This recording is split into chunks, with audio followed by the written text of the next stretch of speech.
between finish sentence, the report that came last month and this month's report, acknowledging that the previous month's report was left to lie, it will remain there. This was an opportunity to provide further explanation to the operations and maintenance contract. So I'm not seeking a decision here, it's an information only. Thank you, Martin. Scott. Here, if I may. Yes, as Tanya pointed out, this is a supplementary report to the one that was left to lie in July, at the July Te Koukou hui, that provides some additional background to that. I realise from that meeting, I think there was only 4 of you councillors present potentially, so there may be a few questions from those who weren't at that last Te Koukou meeting. Yeah, so take that report and read. And invite any questions that there may be.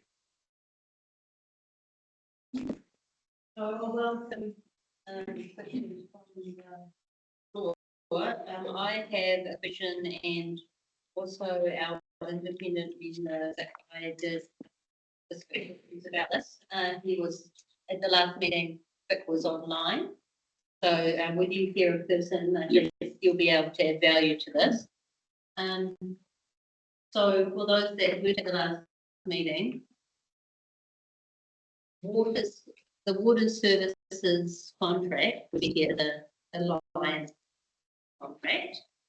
And so one part of that is the operations, and the second part of that is the capital works delivery. So this here is about the operational aspect and how much we will pay him. In addition, we haven't been given that number yet, and that's still in discussion. Yes. So the time frame we will be given the number. What's that time frame?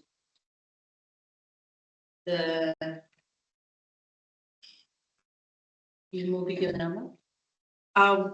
We had hoped for this Te Koukou. We're still working through some details, so we will aim for next month's Te Koukou. Okay, so next meeting. So that number is an unbudgeted amount? No, it is a budgeted LTP amount. So, but it's potentially more than what we budgeted? Yes, yes, there is potentially higher value than what was allowed for in the 24-27 LTP budget. Did you have any questions or comments? I don't, yeah, maybe the chair, there's been comments, so this has been a protracted process. And the reason that this happened is because what has happened historically was of planned operations and maintenance activities, as well as reactive activities where there was, for argument's sake, a breakdown in a plant or somewhere, and then the maintenance crew have gone out and reacted to that. When they came back with the updated value for the coming year, they included a lot of the reactive components that had happened in the prior year. We want those separated out because we're saying the core operations contract is what we have budgeted for, and the reactive component will happen on a case-by-case and year-by-year basis. Now, the way that they have historically presented their claims, that definition was not clear, and so what Scott and the team have been doing is unpicking that so we clearly understand the difference between core operations and maintenance and reactive operations and maintenance. There will always be reactive maintenance, but we want that identified clearly separately in the upcoming target cost. So the reason why it's taken some time was because there's been, like all organisations, a change in staff. I do think that I'm listening to some of the stuff that that Tanya's talking about, been dramatic change in the leadership of India. There's been a more proactive approach, and I think we're now going well towards understanding what the definition is between planned maintenance and reactive maintenance, which will give us some clarity on the coming year's budget. Have I described it well? Yep. Yeah. Does that make it clear? The issue has been unwinding the Putting it all in one. yeah. And we're talking about thousands upon thousands of lines. It's not some. Councillor Hughes. Yeah, I do have a question. With some of this relates to the two waters that are coming along. There's a July 27th. In terms of the work being done and the handover that's going to occur, is all that going according to plan and how, and just none of this is going to what's been done here, which needs to be done probably beforehand. There's no issues about that, so because it has to be a smooth transition into the new entity. Through the Chair, if I may, no, this won't have any effect on that handover to the CCO. Through the year, there will be one slight change. Sorry, my apologies, Scott. The only change will be that stormwater will need to be taken out of the current contract. And just another question, looking at the water loss, 31%. Now, they would have thanks to Councillor Court that I got that report that showed us being one of them, not the worst. Last third, 1% water loss, fresh water. You know, those figures, and I did send an email around, which you haven't seen. Are those figures actually real? Because when I looked at them, making some comparisons, they were very significant. For example, litres per connection per day, 1,166. And then it has residential water use per connection. And this is this report, which I don't have in front of me. And it just came out to such a high figure, like 3,371. And when you look at what other things they put together, it just didn't logically align. So really the question for you is this 31% loss, is that actually real? Or is it just because they lacking confirmation? I believe you're talking about the Taumata Arawai water report that came out end of last month. The figures that they have used to do some of their calculations, we're not actually sure where they got those from. Each household doesn't use 4,000 litres of water per day. Their bill would be thousands of dollars per year. So those figures are wrong. We do, however, have some significant water losses through the district. So that is an issue that we are operationally we are dealing with, and I believe it's actually spoken to a little bit in the compliance report. There might be some reference to it in the compliance report, I believe. So. And one other question, Madam Chair. I'm sorry, but keep things going for too long. But something I'll be goes back a long time now. Looking forward to was electronic meter monitoring, and I understand Ramani have done that. So when it was implemented, they noticed, I don't know how many leaks, but it was reasonably significant, detected immediately. I'm looking at doing all that rollout. I know there's this new entity coming along. And are we doing that before then or not? How's that working? I think Tanya's going to jump out of her seat. I think we're racing to share something with you, but I will not take the credit. Matt, who was in here before, and I'll hand to Scott. If I can just, before I do though, our own design standards off the top of my head are 240 litres per person per day for water usage, which is 960 litres per house per day. So we can't possibly be losing 4,000 litres per day if we're only designing to supply a household 960 litres per day. Thank you. I thought they were wrong. But back to the water meters. Back to the water meters, yes. So there will be so I have another report coming up. I think it's 6.4 or 6.5 in the agenda, where I'll be getting Steve Cooney from our IT department to come and do a little bit of a demonstration about the Rawene water meters. So yes, it did. We can leave it to them. It showed some significant areas where we can have some improvement, especially around our water shortage management. Thank you for that. Well, I'm keen to show the new entity where we were heading. Could have done, but we weren't allowed to actually have it in-house isolated. So I'll be making sure that they are performing. Chair, Councillor Court. I didn't think I actually had a question, but now that I've heard your commentary about how much water we allow to houses, Taumata Arawai and was picked up by the media, which made us look like the worst performing council in the country. What steps are we doing to go back to Taumata Arawai and ask them to justify where they got their figures from?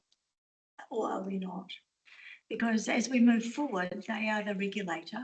They will be reporting to the minister and to Northland Waters, and it is critically important that the information that they supply is accurate.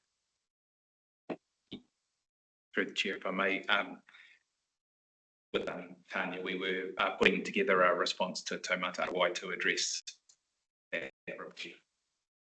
Excellent. Will we get to see that?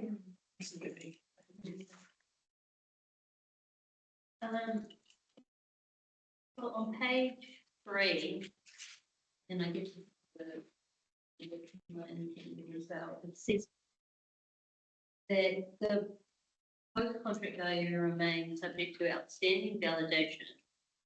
And the validated value, if it does change materially, which we don't know because we haven't been given the number.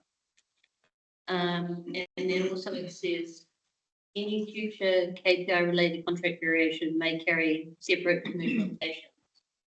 What I'm uneasy about in these other items, 5.4, 6.2, 6.3, is giving a contractor work when you still don't know the number and if they're giving us a fair deal or not, or one side of it, the situation side, while we're making decisions about the capital side. When we are at the table and we a deal, I don't want you giving out some of the chips when we haven't worked out the other side of the deal, in particular if it's going to cost more money. So is there some sort of timing that we could put off giving them any of more of the capital works until we work out OPEX cost that are proposed or that we think are fair and reasonable? Because if we wait till next meeting and give them work now, then we're losing our ability to negotiate. Through the chair, if I may, I suppose I can't comment on whether or not you're to withhold those capital works projects in lieu of the final figure for the operations and maintenance contract. What I can say is that we are very close to agreeing that final figure. And so at the time of writing this report, like Tanya mentioned earlier, we've been meeting twice a week since the last Koukou meeting to get this across the line. So some of these items on the table are actually have been completed, like we have validated the tasks required to, at treatment plants, etc. And so we are very close. We're just arguing over a few minor points with the dollars. So yeah, I am very close to being able to have that report for the next meeting finalised, I suppose. But maybe Tanya has a comment around or Vic has a comment around the capital works side of things. Chair, you can, there's one of two things. Either we don't do that today, we ask for prices and we bring those prices back again as a fixed, as a quote rather than a budget. So yes, we can do that. Or it is approved and that same process takes place. So I don't actually think there's any time saved. It would just, in either one of those, it just would have given us flexibility if approval was first, but there's no problem with it. At this time of the year, given that it's only August, there's still plenty of time for physical works to be done. If it was later in the financial year, then I would be hoping for an approval first.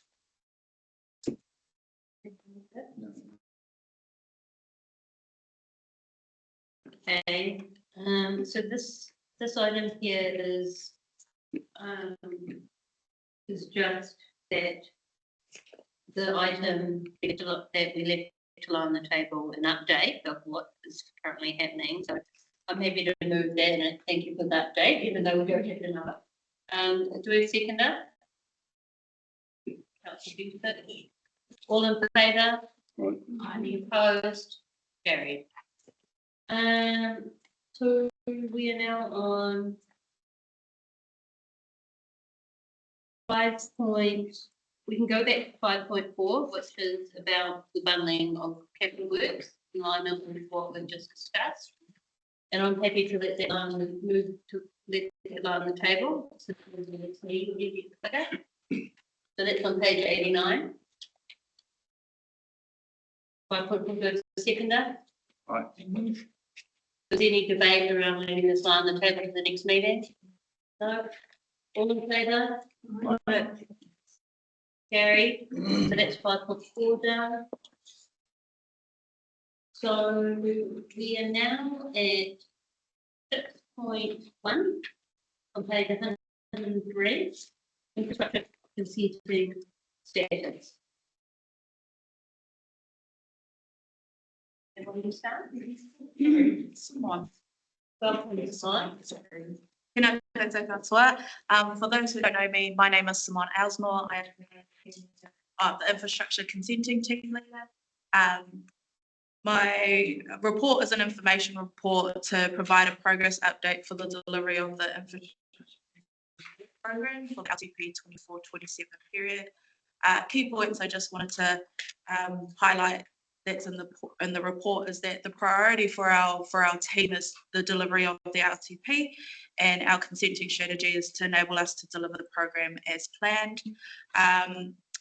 We are trying to continue improving our levels of engagement, so engaging with our internal but also external stakeholders. So when it comes to submitting our application with the councils, it's not being held up because we haven't done our engagement, particularly with our iwi and hapu. So far I've received some great feedback from some hapu and iwi that we have been engaging with, which is highlighting that what we're doing is actually working. The team also supports the capital works with their consenting needs, so that's in table 2, and then with the introduction of the wastewater environmental performance standards being implemented last year, we are looking at them but making sure that we are still able to deliver the LTP as planned. And then table 1 is highlighting the key projects that are noted in the long-term plan. So I'll take the report as read and take questions. Thank you.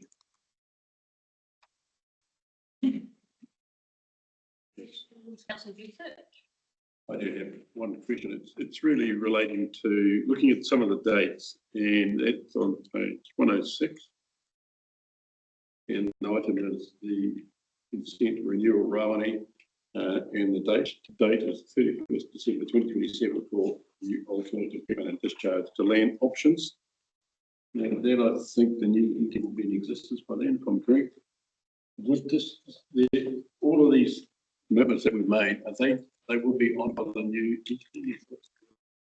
One question. And the other question was, further down the page, which I'm pleased to see that you've got that, and that's for the wastewater territory. We actually increased the discharge from 1,000 cubic metres a day to 1,350. Is that going to be a sufficient, to understand the storm incursion, storm event incursion to that scheme? Is that going to be sufficient? Edward. No one can answer this question. Through the chair, I'll answer the second one. I have to be honest, we're the team that get told to apply for the consent, so I'll have to take that back to respond at a later time. Can you just repeat your first question again, Well, sorry? just on, revenue, discharge to land, I know. you've done- That I would need to discharge to land, People yeah. have done a lot of work there. And the date when that's going to be delayed until the 15th of December 2027, and then the new water entity in existence. So I'm assuming, I've got no reason to think otherwise, they will pick up all of the commitments that we've made. Through the chair, yes, that's my understanding that wastewater and waters projects and assets will be taken over to the new entity, as far as I know. Yeah, and some of these commitments, just trying to. Okay. Oh, sorry. Sorry, just confirm you mean the working group arrangements? They, Taking those? specifically, they said they would liaise with, keep the, you know, in place all of the good relationships we've established.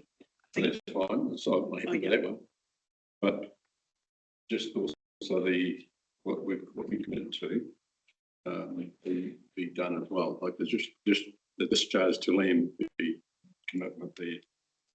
I don't want them to think, oh, we're going to change my budget and priorities. I'd like No. that. So, through Madam Chair, the discharge to land commitments that have already been made by conditions of consent, and that was a question that you alluded to in yesterday's hui as well.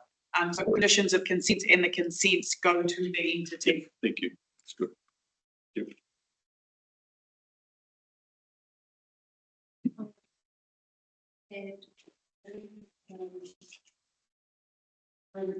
So the question I had, I seen that on page 107, the Koukou footpath needed an outline plan, and I was like, oh, I didn't realise you need an outline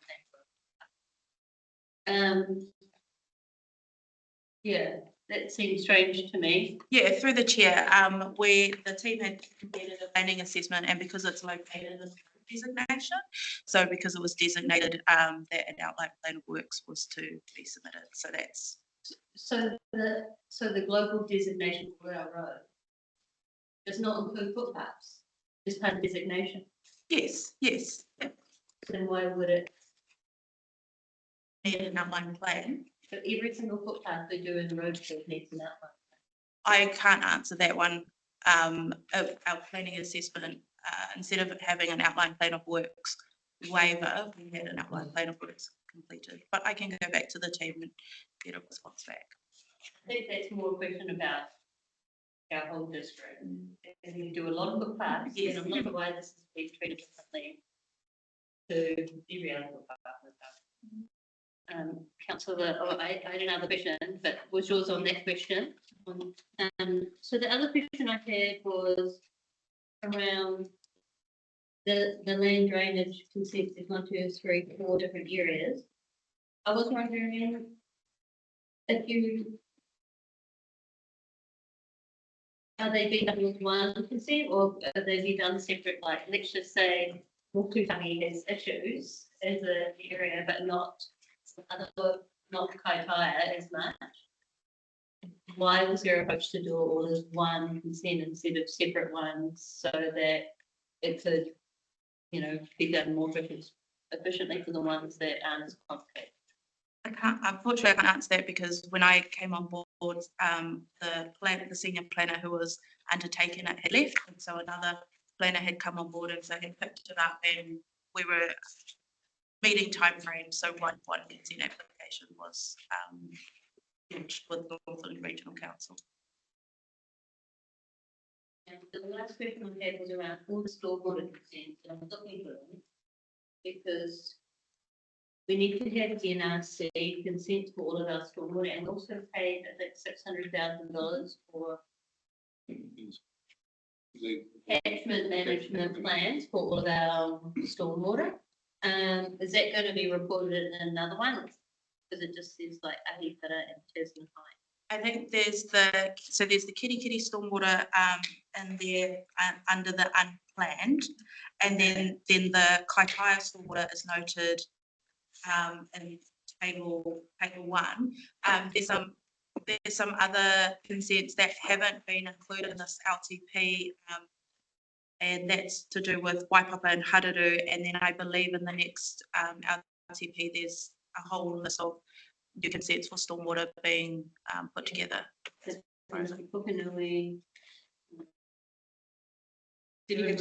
I did not necessarily on the consents, but we actually just had a catch up yesterday internally, and we'll also bring an information only report on the catchment management plans, what schemes are being done, and when to the next Koukou.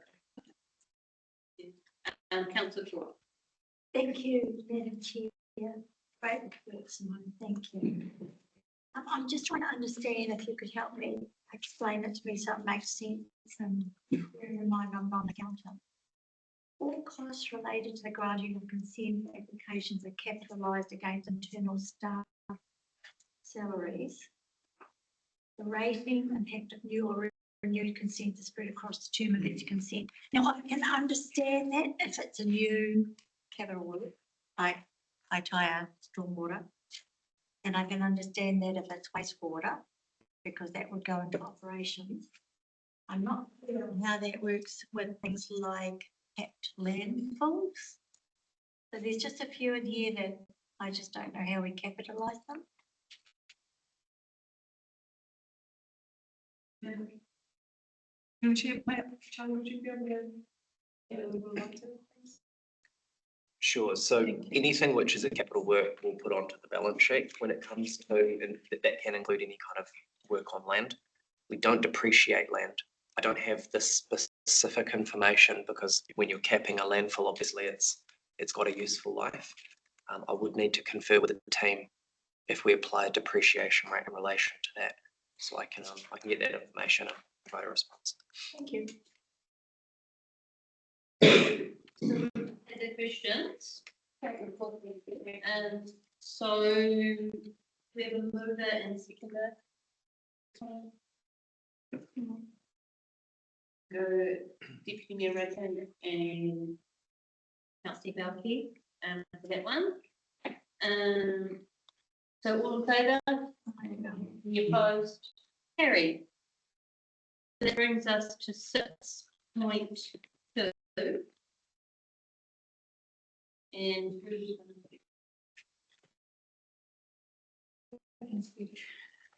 this one, so this is a regular report.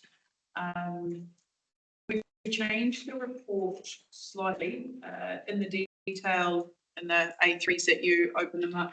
Have added progress to date.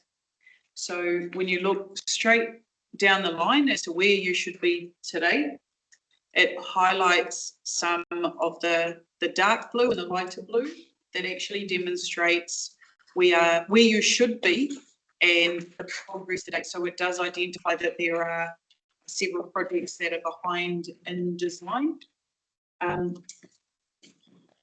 Chief Foy, Vic and myself have had several conversations, and particularly at this point in the financial year, we've got some projects that we didn't quite finish, a handful that possibly weren't started, but is what we've kind of landed on a suggestion of is potentially between our all of the capital works program, considering when the next gap for a workshop is. So I'm sure there are lots of questions about capital works in general, and I wonder if that to a suggestion as to plan a workshop. I also get that to speak. Yeah, so I share the concern. If you take a look at those A3s laid out, you look at the line that shows where we are going down the page, and you were to look at the dark lines very carefully, it's kind of hard to see. But in essence, we're essentially nearly 6 months behind in terms of the capital program. I've got to stress that this is not construction. The issue is actually design. Okay, and that's the importance of seeing these programs this way. So if you're not familiar with them, I'm happy to take people through these separately later. But what it's telling us is across the board, we are significantly behind. And to me, the question should be, not the fact that we're here, but more importantly, how we're going to catch up and make sure that we meet our commitments by the end of the financial year, particularly given that this will flow into the CCO and that effectively will affect our water service delivery plan, which is next to our area. I think I might just take the opportunity to add that we do have some options available in terms of additional resource and external resource that we've spoken about, that if we needed to, we would reach out to. That resource is there, but it's still very hard to offer or demonstrate that is then becomes achievable, or the difference that external resource can make on and any reports. So again, an opportunity for a workshop of sorts, questions, and some of these projects to be really be honed on would be beneficial. Question from members. I just have a question, Councillor Debbie, for you. Of all the projects that are mentioned here, which, if any, are there any which ones may have the greatest impact on our communities? That's a good question. So have you got them in a sense of priority order, or? I think that yes, there is always a sense of priority. Health, safety, compliance are the first. There will be some consideration to the impact that a piece of work is having on increasing our operational costs. So if there is something that we can do here that brings that price down, that's a priority. The biggest thing for us at the moment, and sorry, before I get to that, but there are large chunks of money that we're actually also not concerned about. So the IAF is millions and millions of dollars that contribute to the overall view, but we can demonstrate where those are up to, and also have put a significant amount of work in recently, the whole group has, on where financially forecasting. So reaffirming your plan, and then we're in a better position now to demonstrate where the $40 million is actually sitting at. And then the last bit to that was, there are half a dozen or thereabouts, either water or wastewater treatment plants that have significant amounts of money. We really need to have a look at those as well, and we have been working with Northland Waters and the staff that are currently in that space. We will need to make some decisions about whether we progress 2 of them, because we can get more traction out of 2, but don't start the other 4, or things like that. So those are the things that we would be better in an environment where we can have really informal conversations, share those. Chair.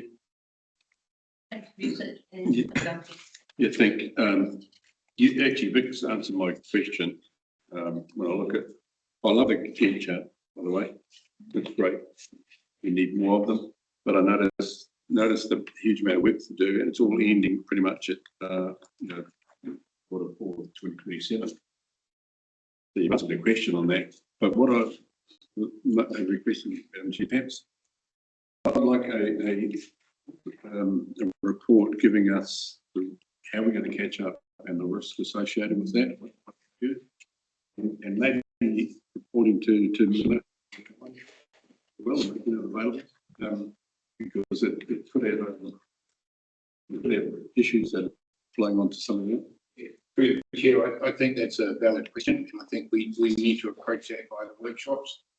I don't think we will get all the answers you will want by the next Koukou meeting. I think it will take some time. What we need to do is highlight where the critical issues are, and where we need to get things moving, and focus on them first to make it work. Because that end date is a end date. Yeah. So what the Deputy Mayor was saying. Yeah, thank you. Well, let's do that then. Rachel Belkey. Yes. Through you, Chair, just from the ratepayer reading this agenda and then saying to me, why are we behind in capital works, and giving me an explanation. And I say, well, most of it is design. I don't know, I don't know how I'm gonna, like, what does that even mean to the ratepayer? Like, can you give me like a, what should we be saying to them to this report when they see that and they're like, we're 50%, we're at 50%. What do we say? Like, I know a lot of it's outside of our control, I'm hearing, there's factors like weather and external consenting and design and stuff. But how do we actually explain to them how we're behind? Are we over estimating what we can actually do within a certain time frame, or is it happen year on and year on? We say, I think both Tanya and you. There are several reasons that contribute to, it's never any one thing. But there's also actually not a simple answer. But I think if anybody asked me that, So, yeah, so. that was. They will say we are. That's what they're gonna ask I me. think there's no silver bullet that runs this, so I'll give you an example. So for example, Koukou wastewater treatment plant, we got some, we started going through the design process, and we got to a stage last year where we realised that the option that was being offered was not affordable. Right now, we had already expended quite a bit of time, and we basically had to circle back and start again. Not right at the start, but a fair way back down the track, which delayed us. So that would be one example. And this, we're talking about something that's north of 25, 30 million. So we need to make sure that we get the right answers there. So that's kind of one very typical example. Another would be if you take a look at building, I'll just make a comparison for a moment between building a road, and something I've forgotten for saying this, and the wastewater treatment plant. A wastewater treatment plant has a high degree of complexity in it in terms of the material, the size, the inputs into it versus a road which is relatively simple to design.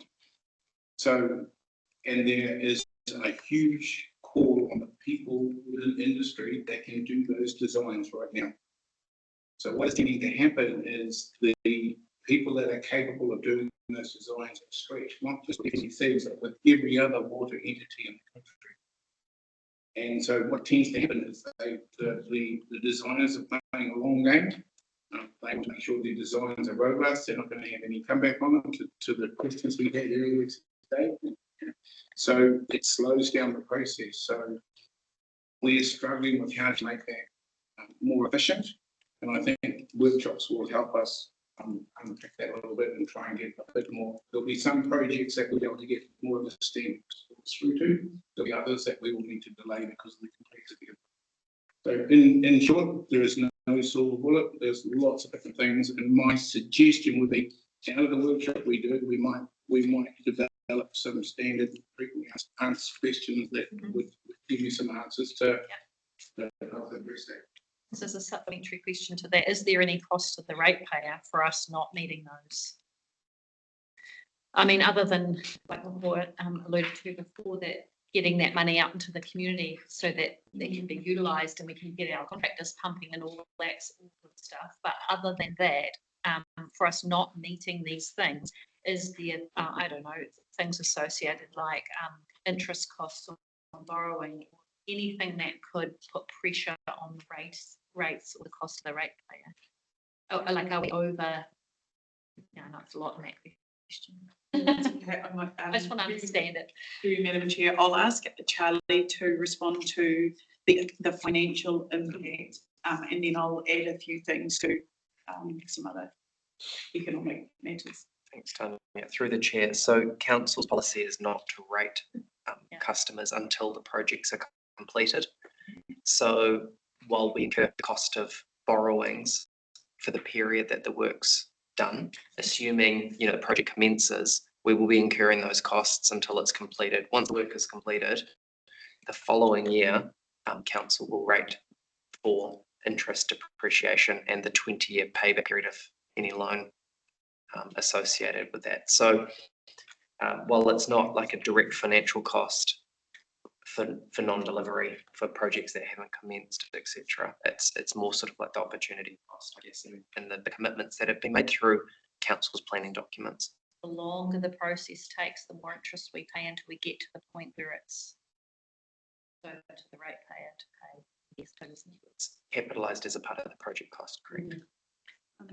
I'll just add, Chair, there will be some cost to ratepayers, and even if we don't know the minute detail of that we needed to replace an asset, as part of that decision to need to replace it would have been based on the operational costs as well. So whether we're losing water but still producing it, or running pumps on that we need to and then inefficient, there will be some.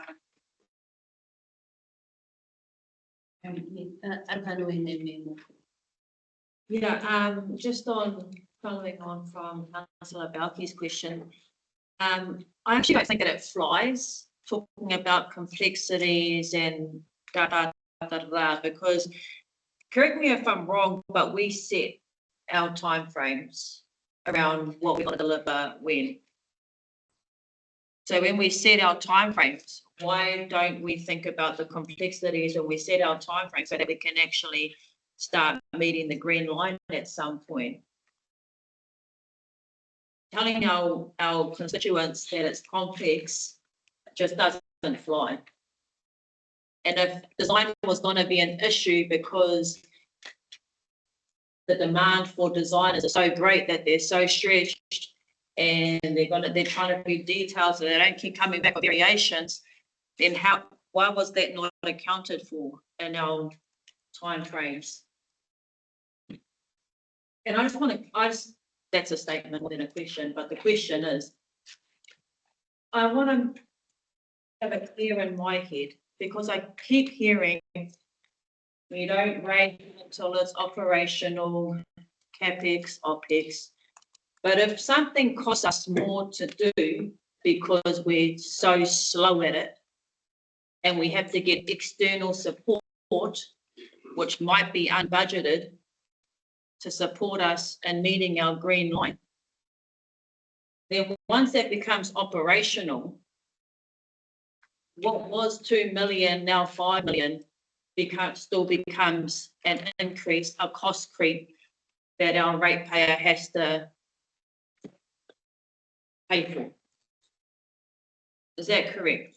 Because I keep hearing we don't rate until it's operational, but CapEx still impacts, and the cost creep and CapEx still impacts on the ratepayer at some point. So a workshop, thank you for that clarification. I got the head nods. A workshop would be great, and telling our people that it's complex is just not it.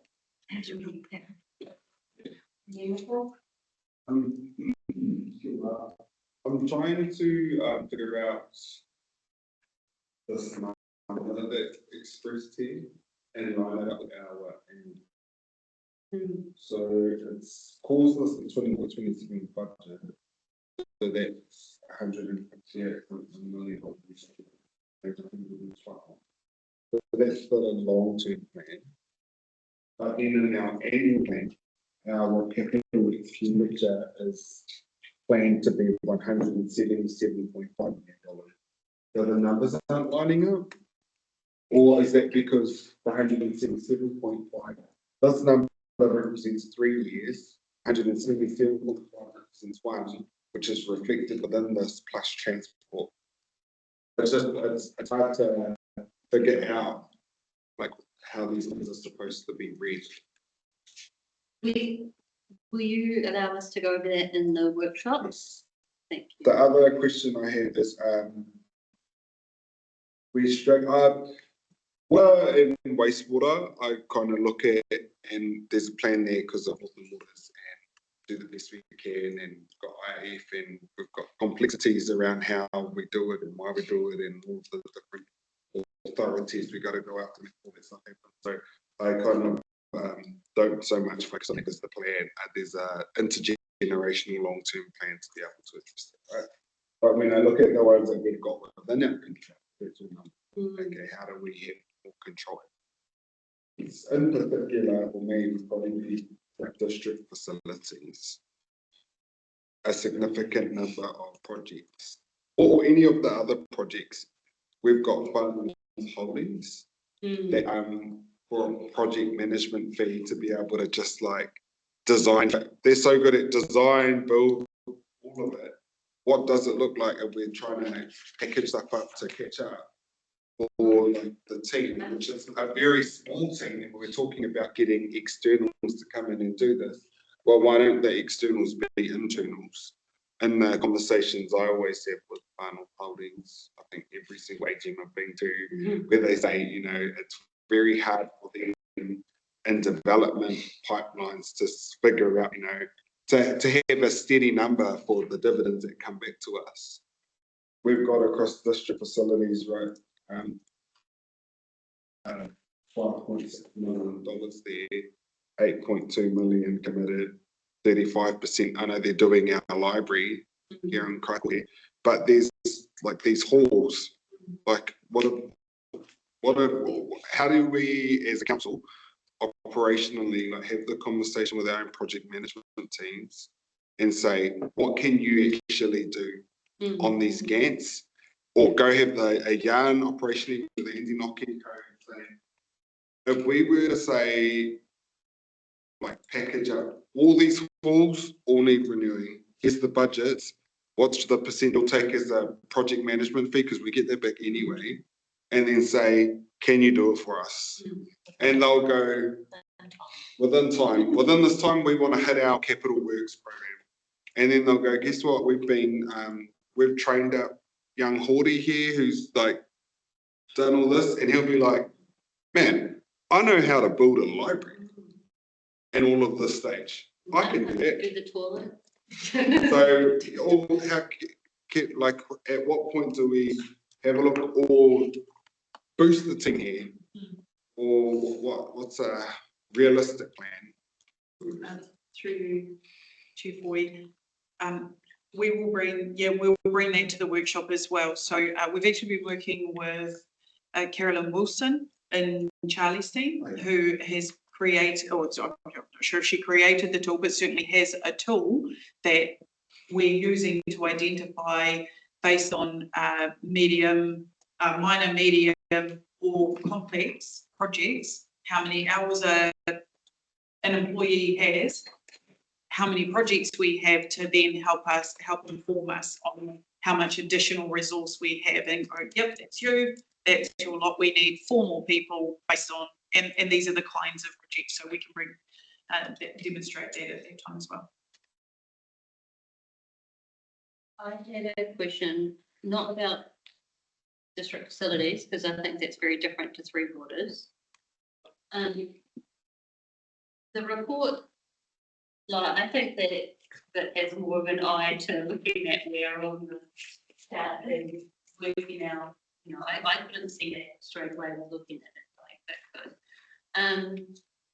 I think that more reporting on design and where, not just the amount of money you spent, like the actual milestones and how you do that is important, because if there is a capacity issue within the organisation at design phase, we need to be told about that. We can't go and employ additional designers. We only employ the CEO, and then the CEO is supposed to address those issues. And I can see Shelley's here, you know, and it's great to have waters engineers, but there's very few of them available, you know, and very few people that do waters design compared to the district facilities, for example, because it's a specialisation. So if we're to help Shelley and, you know, yourself, Tanya, to do the job with the design factor, to do the catch-up, please, as part of the workshop, can you give us the granularity of how far behind we are with design, and what we can do to help yourself and Shelley with that capacity issue, and how we might do that, given that everyone else wants to do well, you know, how we can track 20 metres in 20 minutes. You know, we've got lots of metres that can Lots of water. So we won't move it as an amendment that we're going to have this workshop, but can we please be given a timeframe in the action sheet when this workshop will happen? Could we have it after our next meeting? Or before our next meeting? If there is not a timeframe available, I'll just check with governance actually when the next available slot is and then liaise with yourself around doing it first. I think there's a risk that if we do it at the end, it's a very, very long day. And we could do it online. We needed to do it around other meetings. Okay, we'll see if we can find a gap.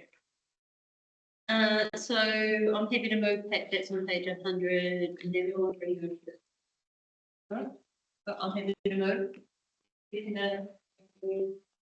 All in favour, any opposed? Carry. 6.3. Section 1. No. Thank you, Mary. So it's page 121, and it says Doug. This is Mary, not Doug.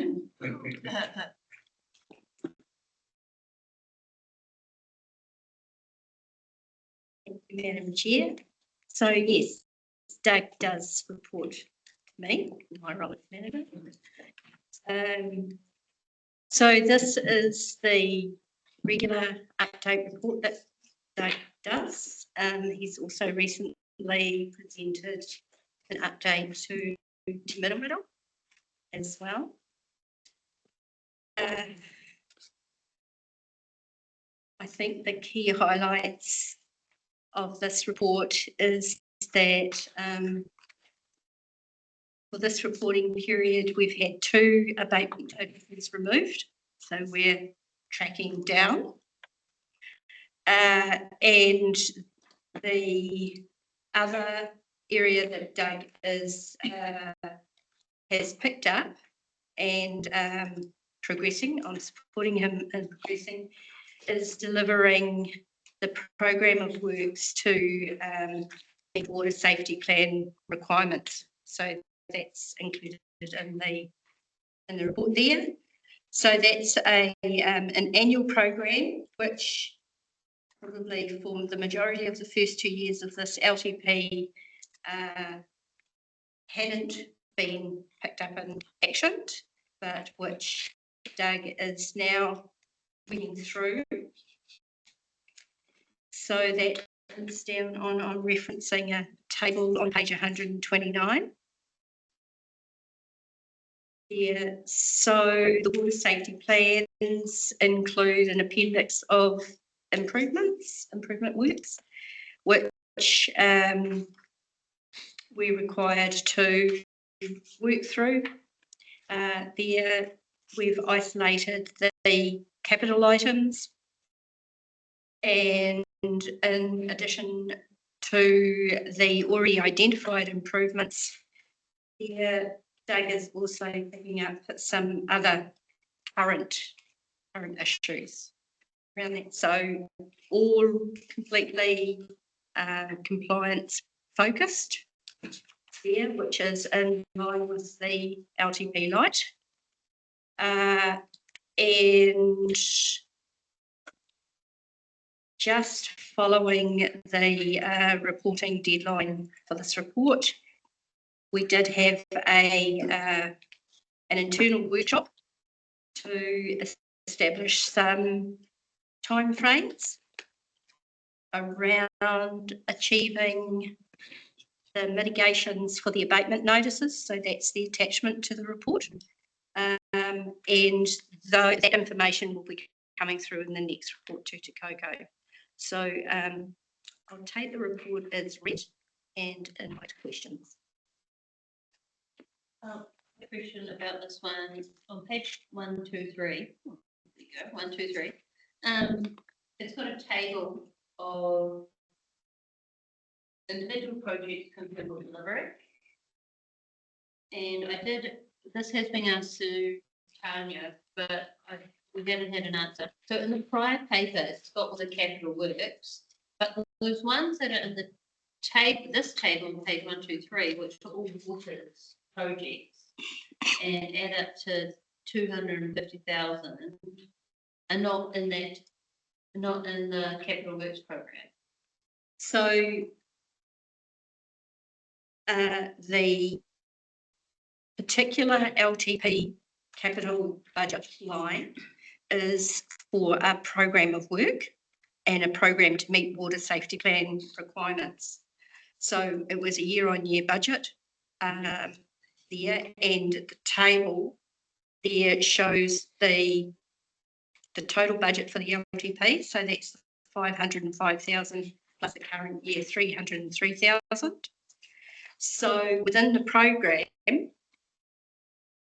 we're going to complete individual projects. So the budget line in capital works is called what? Or is it Will be called Program to Meet Water Safety Plan Requirements. what is it? So you won't find those individual projects listed in the LTP programs. Okay. Yeah. So because it's like delivery day yesterday. So they've all been delivered? So these ones were all in progress. So a couple of things happening with those delivery dates, which I watch quite keenly, is that all of those are being delivered via our waters operator, so Ventia. And so at the time of writing the report, this report coming to you, those were the expected dates. And also at that time, we won't have received the monthly claim there. So all of those are in progress. I couldn't confirm for you 100% today that the physical works have been completed as at those dates, but those were the scheduled dates that we took to them.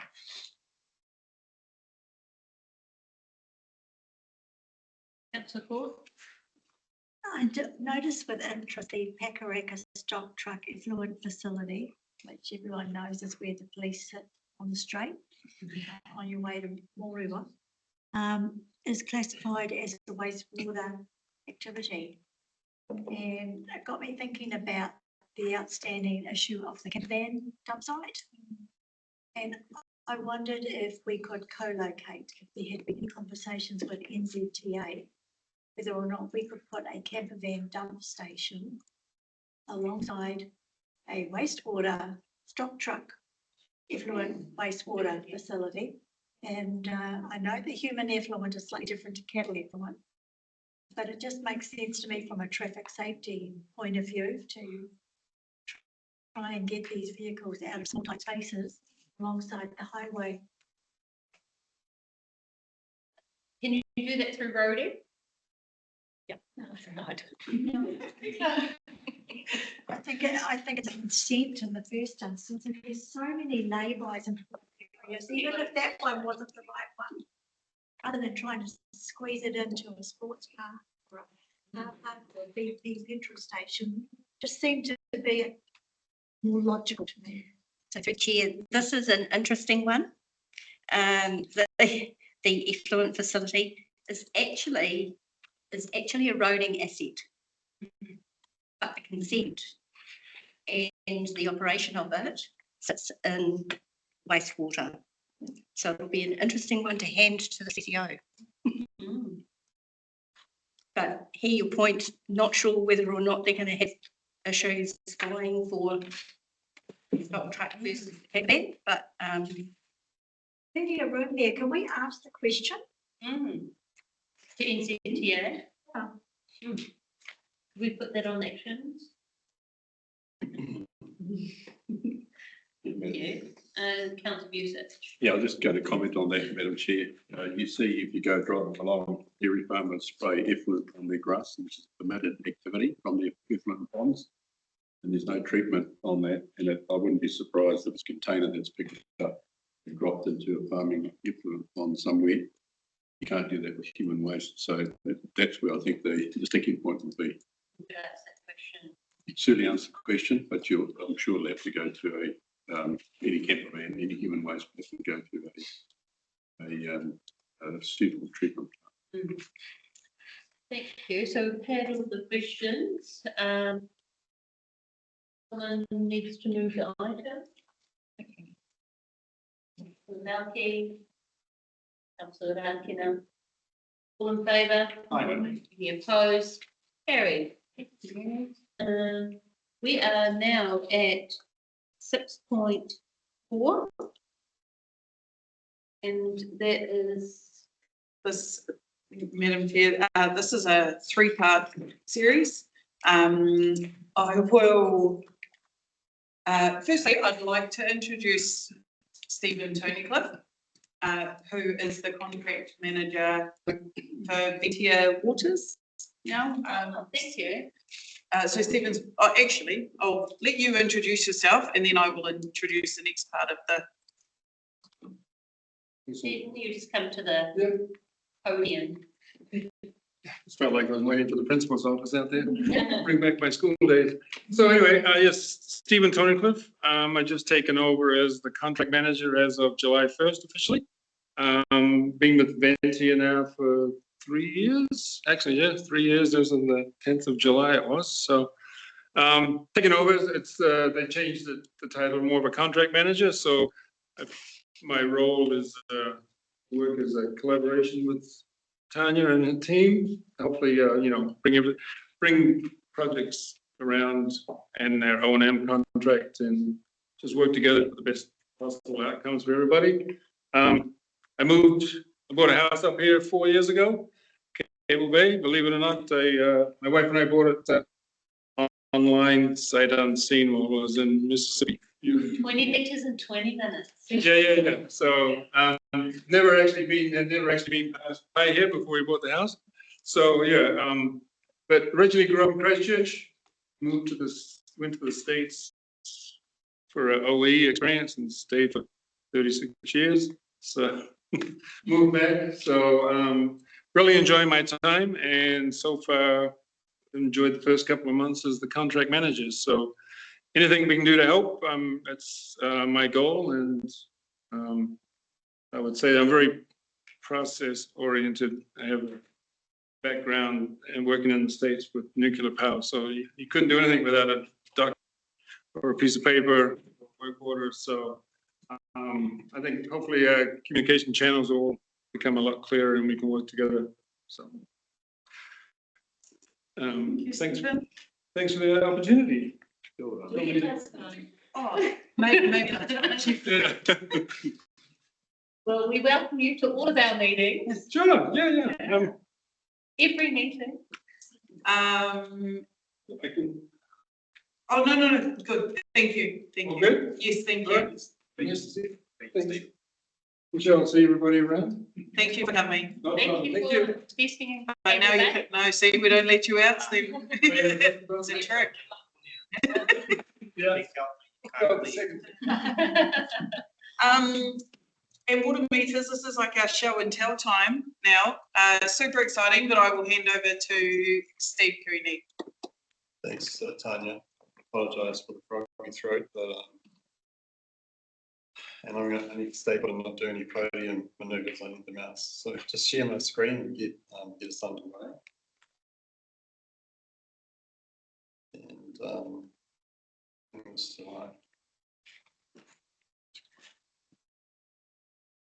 so for the last 80 months or so, the Waters team, New Zealand, which is a subsidiary of a very large Internet of Things sensor company in Australia, and myself, the FNDC Smart District, have engaged in this program of trialling smart water meters in Rawa.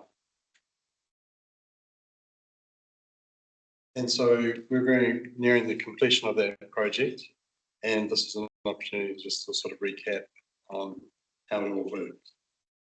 So I don't need to really tell any of you folks, but Rawa is a unique sort of site because it's It's a small settlement, but it's an old one, so it's got old pipes. It's prone to leaking, and in the summer you often get down to level 3 and level 4 water restrictions on a regular basis. There's also Hawara hospital facility in Raleigh, which is a consumer of water, in the nurses' hostel as well, and the schools and various other key infrastructure as part of the water network. And because of the nature of water billing, which is 6 monthly intervals, it can take quite a while before someone discovers they've got a leak. And for the council, often there's remittance or forgiveness for some of those water charges if someone remedies their water leak. But nonetheless, the council still incurs losses. And so this is some of the background to why we wanted to look at maybe trialing this technology.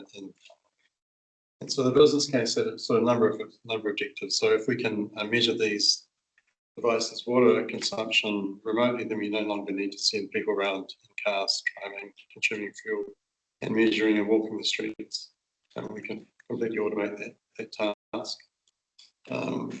Reduce non-revenue water losses through machine learning assisted network leak detection. So once you put meters at the top end of the system, near where the tanks are, or at critical junctures where the network sort of branches, and then having every meter reporting in every few hours as to how much water it's used, you can quite quickly determine leaks.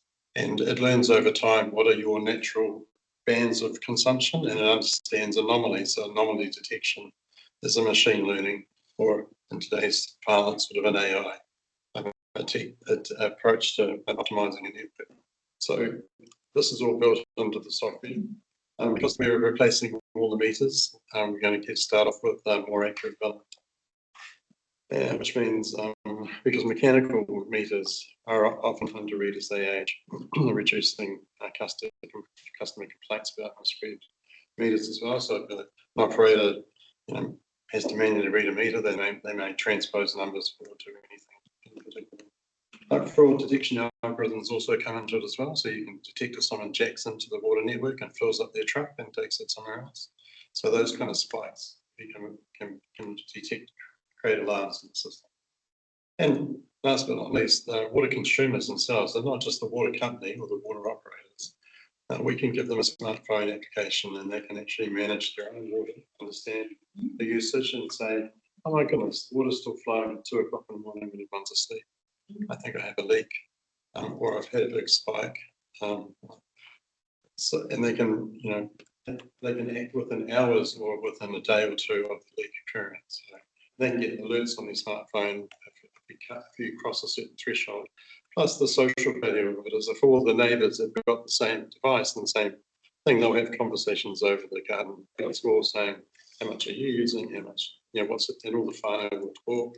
2-person household does this. And so there's a sort of, you sort of reinforce the social commitment to saving water during those summer periods. So that's what the premise was for proceeding with the business case.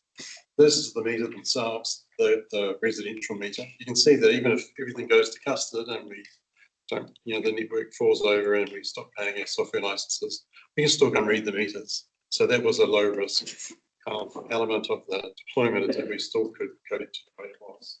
We weren't really losing any capability. The way the system works, there's kind of 3 levels to it. So there's 3 levels of software, if you like. So the one where the devices talk to the network, we have access to this Neura's in-hub device and network level. So the network where the meters are talking to, we actually co-share it at the moment with Top Energy.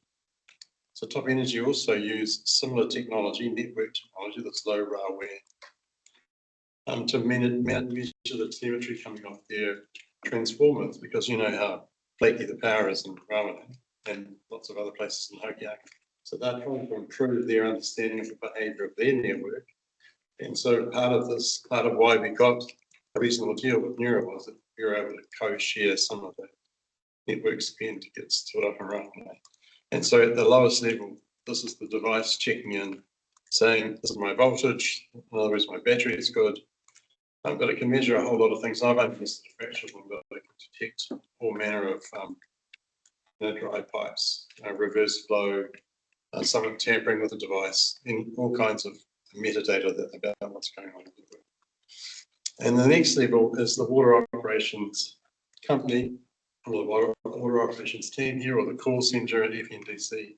They can have access to the software. This is this Harmony metadata management for water operations, dealing with complaints, dealing with leaks, dealing with queries and inquiries about any water concerns and around it can come. They can use this application. And it will show their consumption and get a real-time conversation. So how the meters work is that they actually record every hour how much water is, but they do what's called store and forward. They store the values on the meter, and then they forward them periodically to the network. So we can still get a very fine-grained view of usage, but we don't have to burn battery, burn energy over the network by sending it every day. We save it up and we send it in batches. So this is just become available in the last few days, and I think that's probably why I'm sitting here, is because Scott was in the meeting, and the first thing we did was have a look at how many leaky meters do we have in Rowan, and I can show you. So I'll just switch over to the software itself. So it gives you kind of a graphical view of the water flowing in Rowan. So it's a little blue hotspot there. It's obviously a bit of activity happening in there. But the first thing is you get these alerts. And so there's 14 leaks right now in Rowan. They're admittedly minor leaks, but it just proves the kind of utility of the software. So we can proactively now go out and approach the customer and see if they want to follow it up. So, the internet's obviously taking a little bit of time to connect it all up. But essentially, this updates itself all the time. We still have a couple of the larger meters to go to deploy at the hospital, at the nurses' hospital, at the tank. And that will improve the quality of the detection. And as I say, it learns over time. Once it understands the normal sort of patterns of usage of a particular meter, it can more accurately detect leaks. So this may have timed out. I can try to log in. But yeah, this is the customer level or the network sort of level data. On the screen here, this is the Far North District Council's water meter in Parnell Street in Rowan. So outside the council offices, you can see that it's using 1.72 cubic meters a day on average. And the data started from the 3rd of August. So the bunch at the 3rd of August, so would just be the crossover period from the old meter to the new meter. I think you can probably discover. But this is the view that the call centre will be able to show and discuss, have an intelligent discussion with the customer about what's really going on. So in many cases, they can take action without needing to send out some investigation. I presume that will help some of those calls, right, Scott? Yeah, which reduce the amount of us going out and making those initial calls. We put it back on the customer to sort their own property out. So that's the middle layer level, and then as I mentioned, individual customers will be able to manage their own individual meter. And so from the point of view of the application, the meter, the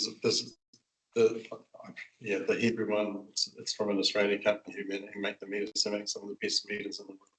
That's why we're using them. But that's the iPhone version, and that's the Android version. So I think the scheme, I'm not quite sure of the scheme of how you log in, but essentially it's going to be a combination of your ratepayer number and your number, some water number associated with your meter.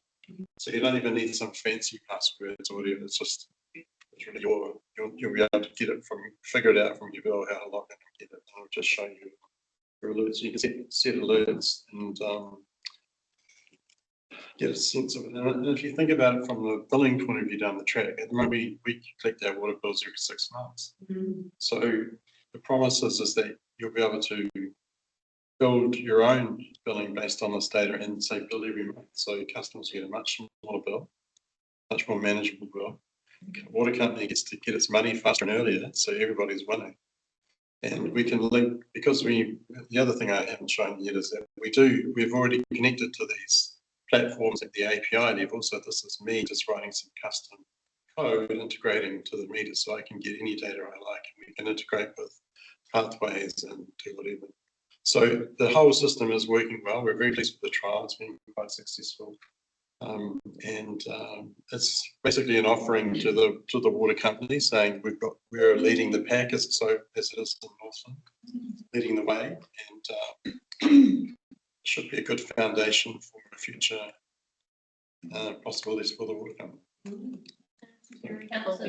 Yes, I certainly do have a question. In fact, I think I've asked for this in about 2014, so really delighted to see it coming. And Steve, I did talk to you about it before. And I think it's fitting that it's a Ravani where I was born too. But the question I've really got, and there's a serious question behind all this, I think it's great. It's good to see how quickly so it's going to go. So I've got two questions really. One is, I'm hoping that the new water entity will see what you've done and pick up on that and then roll it out throughout the Far North, because I think that's what we've asked for, and you can see what we can do. But the second question relates to Ravani itself. So one of them, got two people that are on that entity. One of them may not certainly pushing for that, but they pick it up. The second question is, Ravani's got very small supply coming to it in summer, and I do know the community would looked at some other means of creating water resilience, and one was to have tanks available. Now that's which they can collect water off the roof. But the question really is this. I understand it's all based on LoRaWAN, so sort of standard, all this sort of thing, standard network. I don't know about the company providing it and what's doing that, but there's a diagram for you, John. Right. So, yeah, that's good. But it is based on LoRaWAN. Now that technology is more than, you can actually buy devices that are more than passive. No issue with your reading, but why that's useful. If someone's away, or if I'd like to see them able to turn their water off. Now I know that we can't do that easily, and to react to a situation that's actually occurring. And I know that's, in fact, I'm using LoRaWAN on the plant for that purpose when a leak's detected on tank.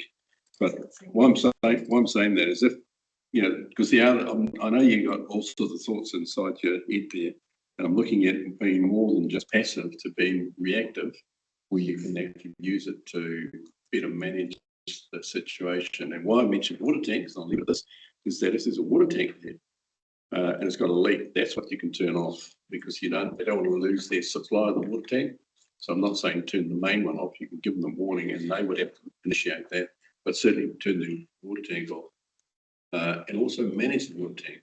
That would be perfect, so that before summer comes along and there's excess, you can help fill it up if necessary and manage it. So bit long-winded, sorry about that, but you want to comment? Was it not a statement, then a question? No, Steve's going to comment on this, what I said.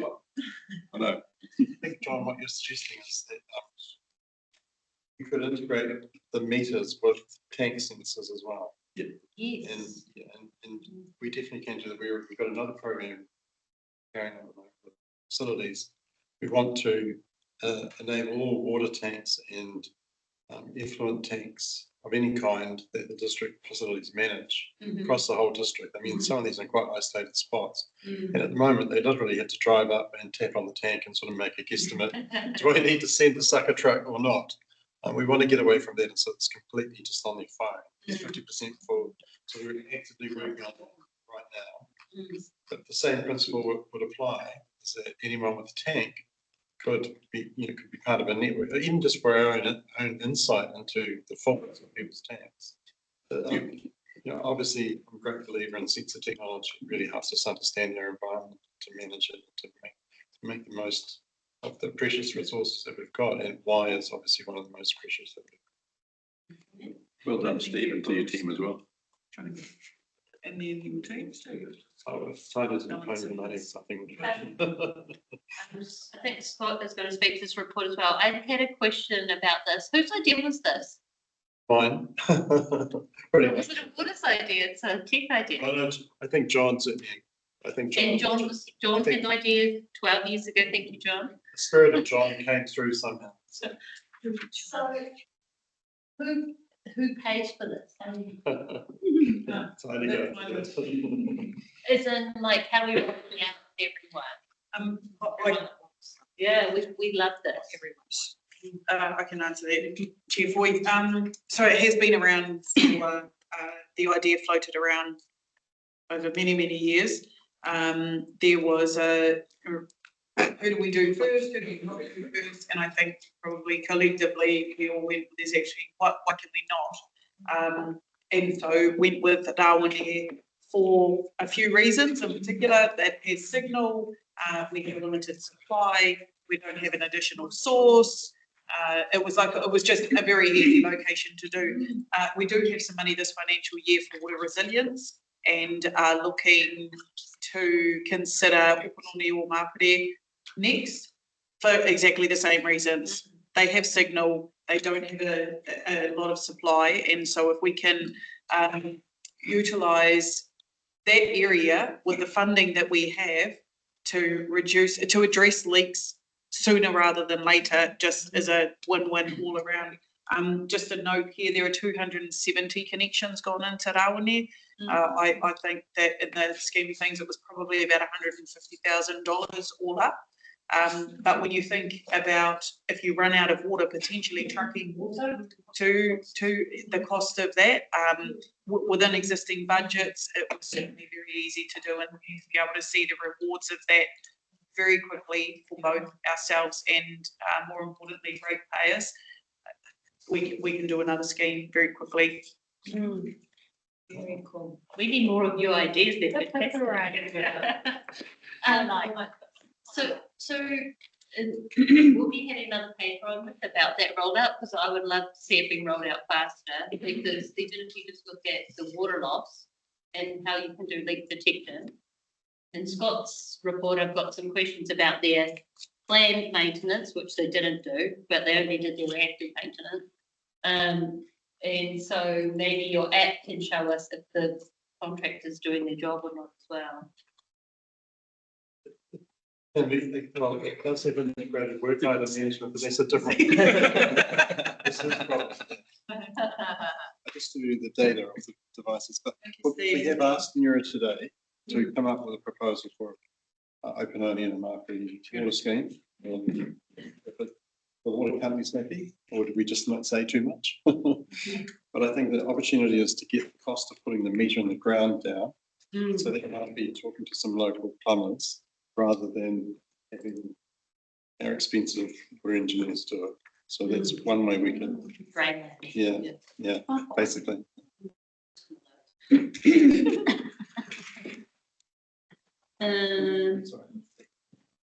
Just got my questions for you on page 129. Thank you for the report. Because it says maintenance in the table, and it says June 2026, 71%. Yes. And it says off target. But then notice like the faults and the reactor works were good. Like I guess it's because they get paid more, I don't know yet. But then the stuff we're already paying them for, the planned maintenance, they're not doing. So what are we doing about it? Through the chair for me, sorry, that most of those planned maintenance, I think if you read it in conjunction with some of the rest of the report, were more around their grounds maintenance requirements that they do around their pump stations and stuff like that, rather than actually servicing a pump or cleaning out a wet well or something along those lines.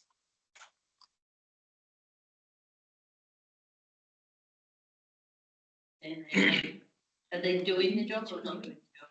Well, so there were some activities, like it said in the report, they were unable to achieve because of whether the ground was too wet or boggy and they couldn't run the lawnmower around through the swampy ground, or, you know, or get in there to do some of that sort of work. So it's where they've been not meeting their targets has been more predominantly in their part of their requirements for the grounds maintenance, rather than the going to a pump station and lifting a pump to clean it. Yeah, expect that, like, it's not a surprise it's wet in winter. Like, you know, it gets wet in winter. So what you do is you plan your construction work, so you do the things you have to do, and because it's planned, that's why it's planned maintenance, not reactive. That you plan it to do when it's dry. But and then the stuff you can do in winter, you plan that stuff in winter because it's pretty wet. Is it? I guess that's a question, they know it's wet winter. Changes. Through the chair, I've probably got a different question about the same issue. My question is, planned maintenance, to me, it's more important that we have planned maintenance on things like pumps, and wells, and that kind of thing, because that actually is preventative maintenance, and we have less as a result. So are we measuring the things that matter in terms of mechanical prevention, mechanical preventive maintenance, like times we service pumps, times we service wells, times we check valves, etc., etc. That hasn't been something that has been specifically monitored at this point, but part of our conversations through the annual budget makeup requirement is for them to provide us the planned maintenance for mechanical assets and things like that as well, which are all captured within their general day-to-day requirements. Monitoring. I think, yeah, I am, where I'm heading is, when do you think we'll be able to see that? Because I think that is, with all due respect, probably more important than how I'm moving.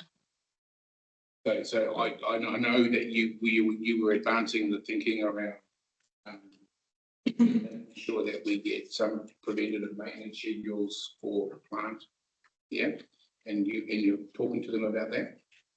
When will we be likely to see that in terms of the report? I haven't specifically requested it, detailed it yet, but we can request that and have a report. But I don't see why I couldn't put something together for next month. Through the chair, I think even if it's not quite right yet, I think it would be handy to see it and make it as a work in progress. I think it would be very helpful.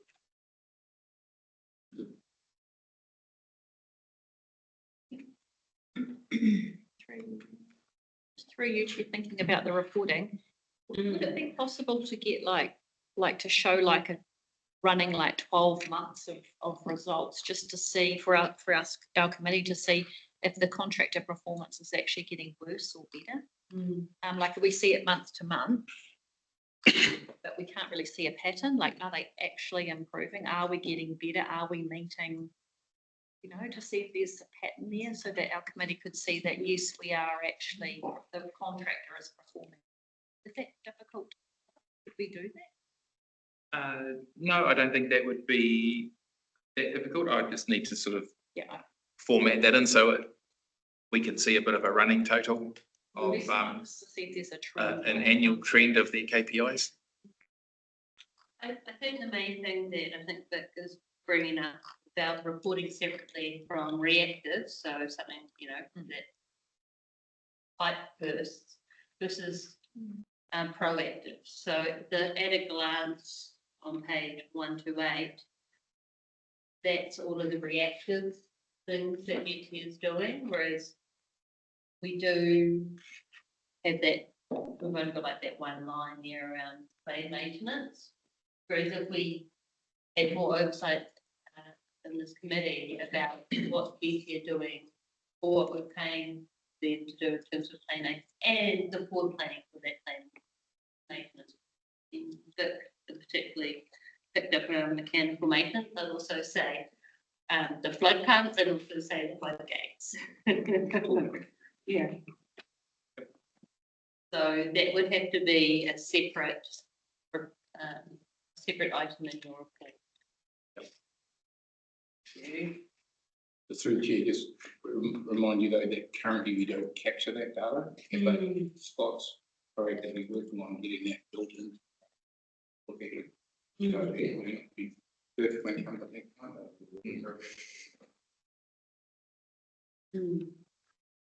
I think as well, you did raise it earlier in the meeting that about stormwater, and that will be removed from the contract. I don't even know what's in the contract for stormwater, let alone what they're not going to be doing, or what are they doing with the contract stormwater? I have no idea. So I think could that be part of the reporting as well, because that will be something they're not going to be doing, and we need to be doing it. And I don't know how we can plan to do it if we don't know what they're doing. Madam Chair, can I add something here? Yes. There was an email circulated the other day, it might have been on the chat, I think it was on the chat, and I said, our largest stormwater asset is our roading network. And they are inextricably linked. Even in the urban areas, the road and the footpath forms part of the stormwater. I don't think it's clear in my portfolio where our jurisdiction starts and stops, and I'm not sure it's clear in Scott's where it starts and stops. And you can tell me if I'm wrong. I think it would be helpful to receive a paper at some point as we transition to Northland Waters that actually puts some scope around that, especially as we lead into the regional land transport plan. And I'll probably add, the biggest catchment is the rivers. They're the main rivers. I'm talking about stormwater. Stormwater has to get out somewhere. Yeah. In terms of our capital, it's pipes in the ground and culverts and in terms of rivers, I think we passed jurisdiction to NRC at some point, so I'm not clear where that starts and stops. We've just noted that, might be another workshop. So thank you, Scott. And noted down the questions for the reporting changes. Thank you. So this is just that we've received the report. I'm happy to move. Is there a second? So Balky, all in favour? Aye. Any opposed? Carried.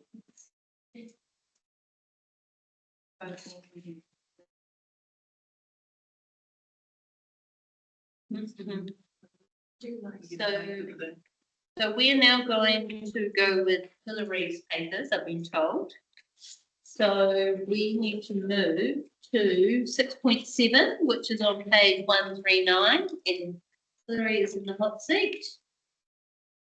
Kia ora, Chair Foy. I hope I'm not in the hot seat on the way home. It looks like I am. So firstly, we'd just like to say thank you to the elected members who responded to our survey on City Care's contract recently. Really valuable information and input from both elected members, and we did one across other stakeholders as well. Oh, look, the cavalry's arrived. So yes, thank you for taking the time, and it's just to get your perspective on the understanding that at times people will be coming to you to talk about their views on City here, so just sort of that perception. Overall, the compliance with KPIs for this period is showing at 98%, so a great month, and then I will hand over the detail to Ivan and Kim. Welcome, Ivan. Yes. I think Hillary touched on probably the highlight of it. In respect to recent correspondence, I guess, through to the EMs, I don't like starting any report with an apology, but I must give one. Because on page 151, when I was editing, he removed which area that referred to. When you look at the KPI table, there's no east, north, and west on that page. So that's what those areas refer to. Apologies. It's the key performance indicators. I think it might not be that page, but. Oh, it's on mine. It's that area. So that was Ivan's editing skills. So that.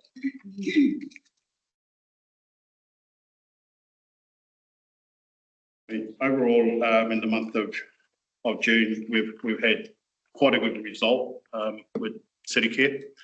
Ownership from both the team and CityCare is starting to bear some fruit now.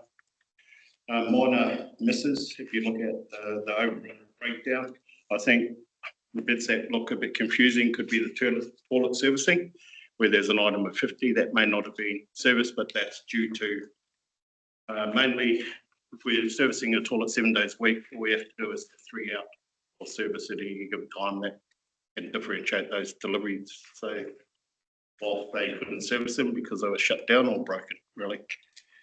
With regards to the mowing and so forth, we've seen an increase in improvement there. Also across each district, it's been quite consistent, which is a nice thing to see from our perspective, and certainly from CityCare's perspective. If we go through and we look at, there's a bit of a table there, and I don't know whether you've had time to really read all of this, but in the gardening submissions annual plan has been submitted by CityCare.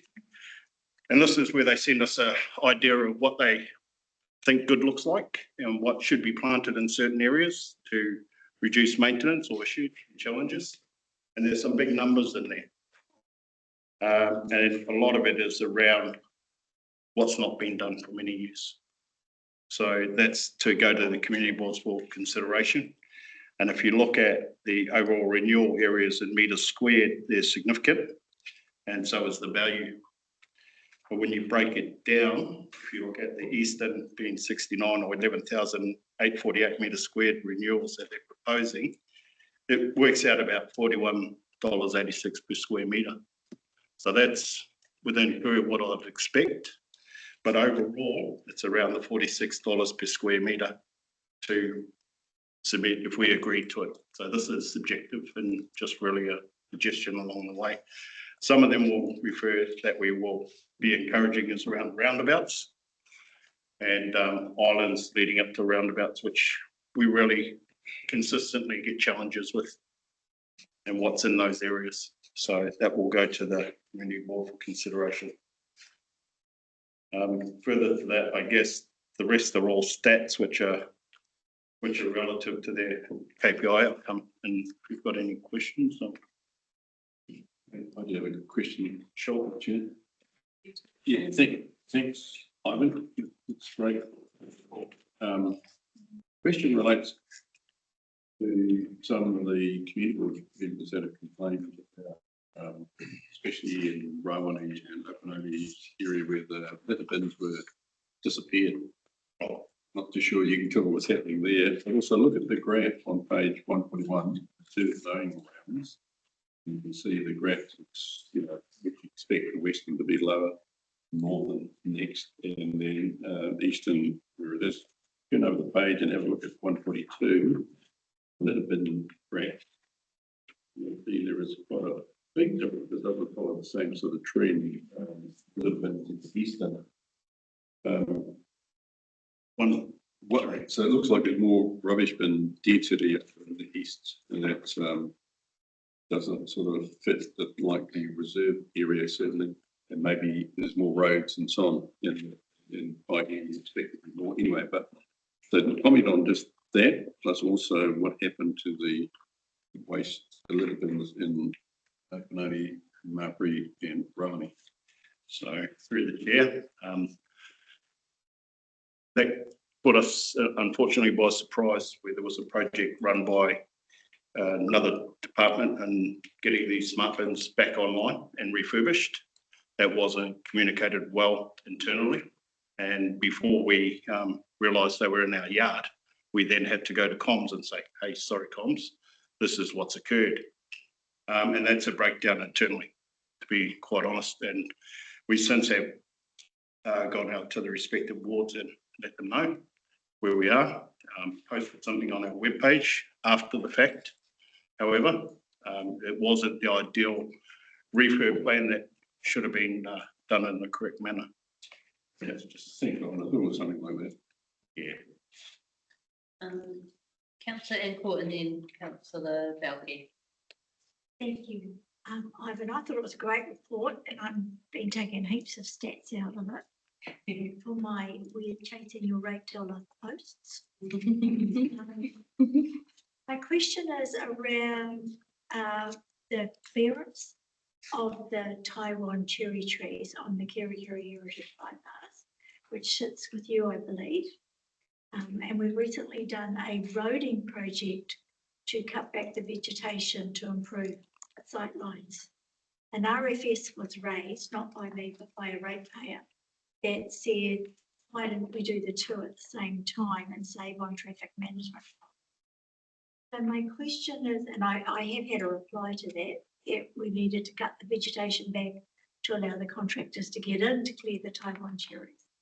But is there more opportunity to use one traffic management and kill two birds with the same stone by having better communication between roading and district facilities? And Kim is laughing, so she knows something you're going to share with me. And NZTA, please. And what? NZTA. Yes. So through the chair. So firstly, surprise, cherry trees are not a pest plant in New Zealand, in our region. So they don't hit the pest plant management plan. They are a tree that everyone believes is a pest plant, but it's not in Northland. While you're talking, I'm just going to double check that. I think data that says otherwise. So keep talking. So I will take that gospel from Northern Regional Council. Yep. We had first meeting with them back in November last year. That was raised by the community group where we had our gathering of DOC, NRC, community groups, volunteers and so forth. And that was raised then. But going back to the methodology, the problem that we had was it hadn't been done for some time, the clearance of the vegetation. So that was intensive. To try and do two things at the same time wasn't achievable, to be realistic. We would have had to throw so much resource at it that it would have held us up longer. It just wasn't practical to do it that way. We had to clear the canopy below to be able to get to the next stage. Further to that, with Taiwanese cherries, City Care have come back to us with a proposal of 80K to do such things. My immediate answer is that doesn't seem to be the best spend for a pest plant that's not a pest plant. There are other pest plants within that area as well. We're considering their quotation as well and looking to progress that in the coming months. Murphy's Law is at play with my laptop and I can't find it, so get a lead pass from me today. But Chair, thank you. Certainly, there was a reply from Facilities Technical Officer to Vision Kirikiri that said, I'll just read, this was not part of the recent removal work as the vegetation nearest the road needed to be cleared first to allow access for the contractors to reach and remove the pest plants positioned further back from the road. It goes on from there. So there is an expectation that we're going to do that work. If we're not going to do that work, then we need to tell the community that we're not going to do the work. And the reason I was just challenging you a little bit was because one of those hyperlinks was an email to Regional Council who said they are a pest plant, but they're not in the scale of 1, 2 and 3, it's 3.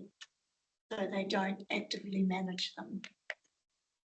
Well, through the chair again, I'll take from the meeting I had with Regional Council, I can only go off what they tell me. So I'll look into that as well further. Okay. Because that's what I believe to be true and correct. And if that's the case, we've got a new challenge. So cherry trees aside, the original question remains, is there a possibility that we can work with road and do a stop? So is that just too hard? Through the chair, we did do that on that occasion. And that was worked quite closely with our roading team here, Kylie in particular, because Kat Beaumont at the time was on leave. She done a brilliant job with the traffic management plan and making sure they were compliant, and worked in conjunction with T8 as well. With the provider. So yeah, we are working together, and we do have regular checkups or catch-ups with them in regards to what projects they're doing at any given time, and they provide us with that schedule. And that wasn't within the time frame that the pressure was on us to deal with this matter. So there was nothing working in that area at that time. Thank you. We have Councillor Balke and then. Thank you. Just a really quick question there, Ivan. The gardening, you just mentioned the city care submitted that annual plan for gardening. Is that within the budget that we already pay them, or would that be that 637,000 be on top of what we already pay them? Because I would much, if it is, I'd much rather see that be put out to local contractors, gardeners, who would lovingly care for the local gardens. That would be a real great little boost for some of those local contractors. Is that a possibility? Or like, I think we should really consider that before we just award it to city care. So through the chair, that's the matter for the local community groups to discuss. Could be an option. It could be an option. However, the biggest challenge with that is the road traffic management. We can talk about health and safety plans. We make it difficult. I guess it is very difficult to get through our compliance. Yeah. And some of these smaller groups, which we have tried to engage with, have not been able to meet those requirements. Further to that, we've also worked with NRC and DOC now with volunteers. We're getting closer to that. However, there's still the ownership of risk. So I think that's the biggest challenge. And yes, it is possible.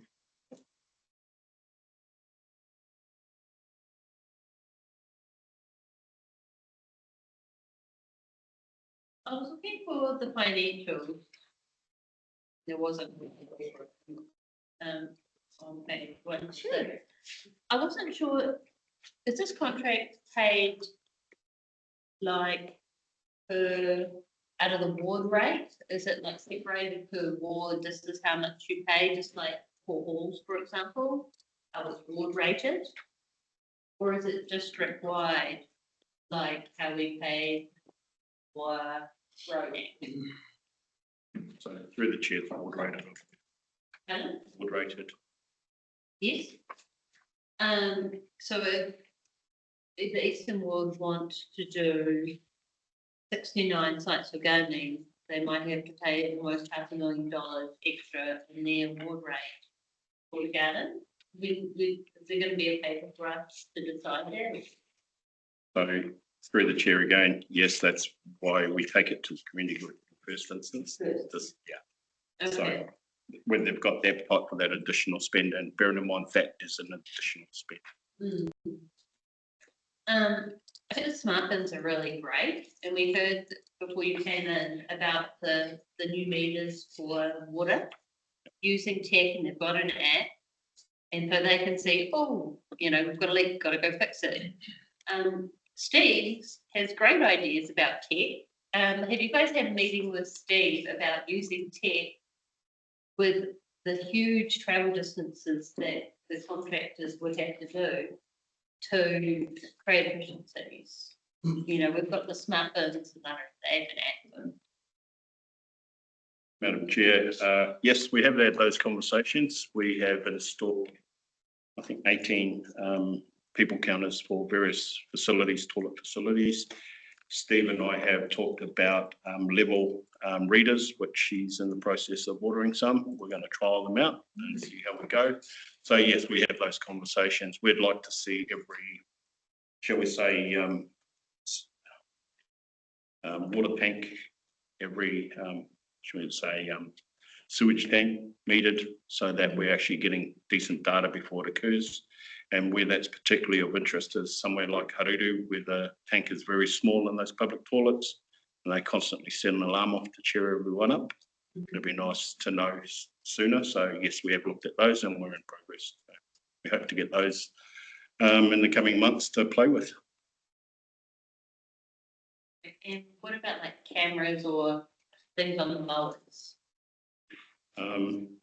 Through the chair again, cameras on mowers, GPS. not really a great option, because quite simply what it is that they have vibration. I've tried this in a previous life. They just don't hold very well. The best that you can have for camera on mowers. But what they do have is GPS locators in it, which actually validates where they are. So you have access to the information, but it's not reported currently to the public, like the water will be going with that. Through the chair, no, we wouldn't report it. It's a lot of data, because if you could imagine that a mower's going down a field, it captures that line where it turns around. So it's a lot of data. We just want to validate that we're there doing the job, because otherwise it's just so much data we then have to analyse to.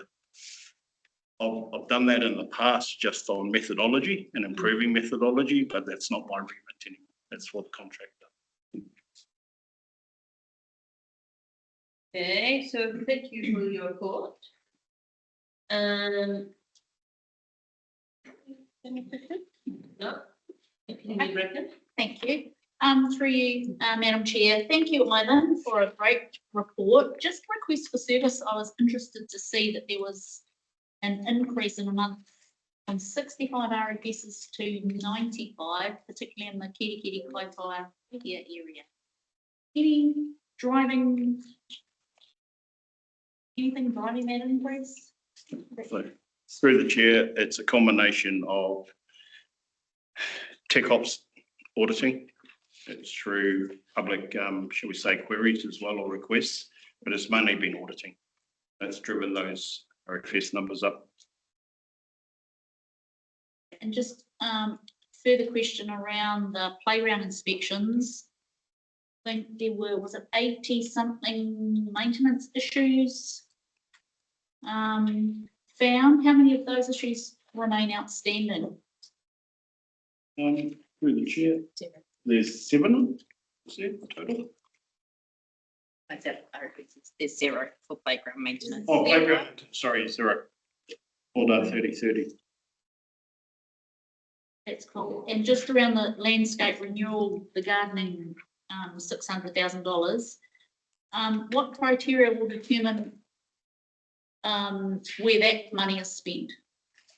How does that get determined? Well, through the chair, again, I hope it's common sense in the community boards that will have a lot of input into where that money's spent, because it would be money that we would need to go and find.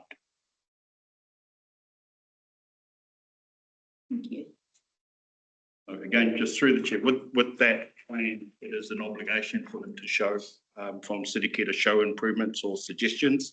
It's up to us whether we take them up on it, really. They're saying this should be an improvement and it's a bit aesthetics, or where it comes to safety and weapons, I think those are the ones that we're going to try and target on. Sorry, and one last question. I think I read something around KPI failures. Were there 4 of them? Yeah, correct. So they achieved 98.1% compliance, but they've got 4 KPI failures. Do we know what those are?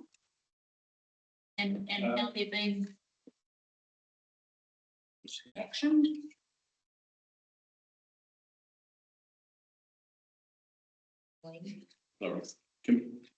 Through the chair, 1 was mowing standards. 2 were RFSs that were not responded to in their correct timeframes, and apologies off the top of my head, I'm not too sure. Okay, that's all right. All right, thank you.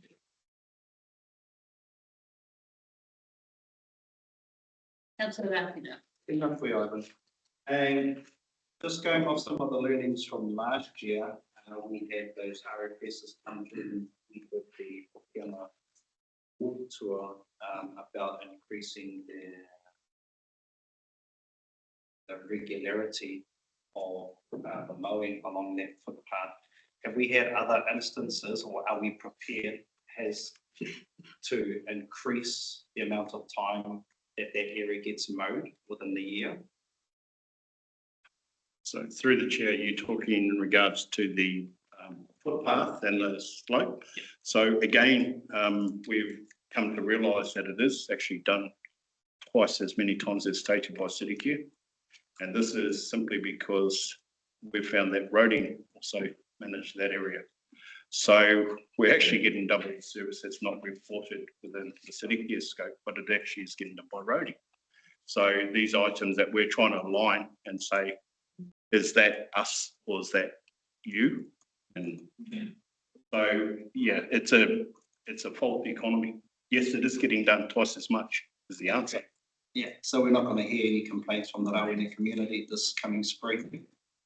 So through the chair, we will always get complaints regards to their interpretation of. I mean, like that's specific because I can bring up the photos again and we all seen them that they were taller than the kids walking to school. So just speaking specifically to how tall the grass was at that time, it's not going to happen again. So through the chair, I'll make sure it doesn't. Thank you, Ivan. The other question that I have, and I actually just want to compliment City Care. I've actually been hammering City Care since they come in and since Ivan has come on board since late last year. We've had a lot of changes and I've looked around at litter and the grass actually, and I'm quite impressed with the amount of money that's been going on. And I do note as well that some were not required because of the height of the grass, if that's correct. But what I did notice, and this is just one, I'm not too sure whether it's happened anywhere else, but there was a rubbish bin that was removed outside of the bathroom for the Koukou Memorial Park out here. There used to be a rubbish bin outside of that toilet block there. I'm not talking about there's a one of them. Nah, we didn't get a smart bin there. Koukou doesn't have smart bins. Was it a smart bin? Oh, so that's a smart bin that's been removed for, okay, cut point. I was just making sure that if the community were wondering why those bins had been removed, then we had put the comms out there for it, but it's a smart bin. So, And thank you for your excellent work. Even good from Koukou, it's really improved. Through the chair, thank you. I mean, the team have worked hard on this and they continue to do so. So we look forward to it just improving. Last thing, Kimmy, you need to send through the data. I'm feeding it through to you through the report, just so that I've got something to keep you entertained with. Thumbs up. He been needy. Last year. That's got in our last Te Koukou meeting too. No, so through the chair, you've received the toilets one and the playgrounds. Thank you very much. So we need to move it in a second after this one. I'm happy to move. You, all in favour? Aye, thank you. Anyone opposed? Carried. So we have 50 minutes and we've got 6.5 Kaikohe IAF and then we've got 6.6 Kawakawa IAF and we have Dave here. Our valued engineers. Welcome.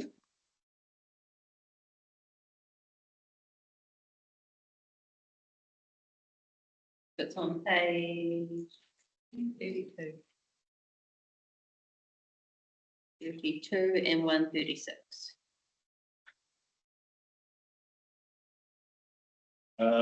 Taking Kaikohe first. Pleased to report that the water treatment plant up at Taieri Hills is now fully operational. The works up there are complete. The reservoir is working and the pre-treatment plant was commissioned during July. So yes, that is feeding water into the membrane hall, which is already up there and was existing, and then that improved treatment is feeding Kaikohe. So that's the main update of that project. There was a piece of it down at the Wairoro stream that was diverted until spring. That's all that's to be completed on that treatment project. The wastewater reticulation contract around Koukou is nearing completion, but there's still a significant piece of work to do to finish at the end of Weehongi Street. The pump station. Other than that, I'll take my report as been read and welcome any questions. Questions? Just one, Madam Chair. Can you just talk me through so I get a better understanding around this additional end-of-life wastewater pipeline at the end of Bissett Road? Because that seems to be out of scope of what we originally set out to do. Through the chair, there was a section of pipeline which Bissett Road had several ways that it could have been connected, and there was a piece of wastewater pipeline that wasn't as part of the scope of the IAF originally, but part of the development is going to be connecting to a manhole there, which that line wasn't being upgraded. It was in poor condition, and we've taken the opportunity to utilise some of Kaikoi's renewal budget to upgrade that line before the housing development connects to it. It's 220 metres of wastewater pipeline. There we, because I did note and hear ancillary question, Madam Chair, that the proposed tender procurement is being progressed because the pricing received from the incumbent wastewater contractor was significantly above allocated budget. Is there a chance that you might not have enough budget in the renewal fund that you'll be coming back for additional funds? No, it's through the chair. There's no we were going to procure that work through the AF contractor. We couldn't get a competitive price out of them. Went to the market, and that price has come back half of what the other alternative was, and so we've gone down that avenue, and I guess that allows additional renewals budget to be available. Thank you. Well done for going to the market. Yeah, didn't look right. Thank you. Good work. To go on spells this afternoon. So, Councillor Raki. I just want to know what the comms plan on this is, because we've had Pānui come through about El Nino. We've had an enormous amount of pūtea given to us to allow for this mahi to happen from the Whakapē and Kawakawa townships, in terms of ensuring that our residents are up to date. We don't want to tell them when it's too late that, hey, we need to start reserving water. I think it's really important that we let them know that we have these in place, but don't let that escape what is before us, which is essentially we've been told that we're going to have a very, very dry summer. So, you know, we need to put the comms out there. Has there been any comms plans developed around this? Through the chair, the project has got a web page that the FNDC team has been updating along the way, and there has been project comms going out, and a story is being worked on at the moment to, I guess, update on that current process or project with the water treatment, and it's got some great completed shots from up there to share with it. So yeah, we should be out within the next week or so. I think Ken's probably jotting down some notes over there as well, but yeah, we've already discussed that weekend a bit ago. As far as storage goes, we've doubled the capacity in available storage there with the new reservoir, and can treat water from the stream, or 50% more water from that stream with the upgraded process per hour. And last question, just driving around the streets of Koukou and looking at the wastewater reticulation upgrade, there are some areas that have been resealed, but when I think about what the road was like before that, what's the accountability to the contractor to ensure that those roads are brought back up to a quality, either the same or a better standard than it was before? Because like I said, I drive around these streets and I'm like, oh, damn, where's that speed bump gone? It no longer exists, and that was a part of the community board's delegation in the last triennium.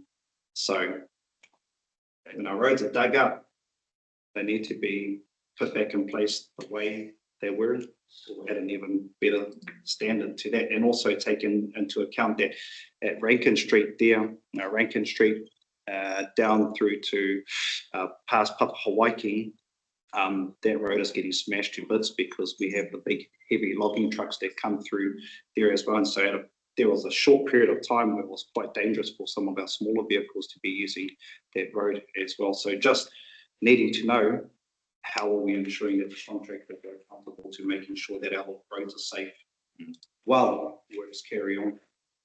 Yeah, agreed. And through the chair, if I can respond to that, admittedly, there has been some of those surfaces from trenching that has been open longer than it should have been. A lot of that work relates to the main needs to be laid all the way through. You have to go back, make connections, all the laterals liven the line up full length. Obviously in between there's pressure testing, etc. as well.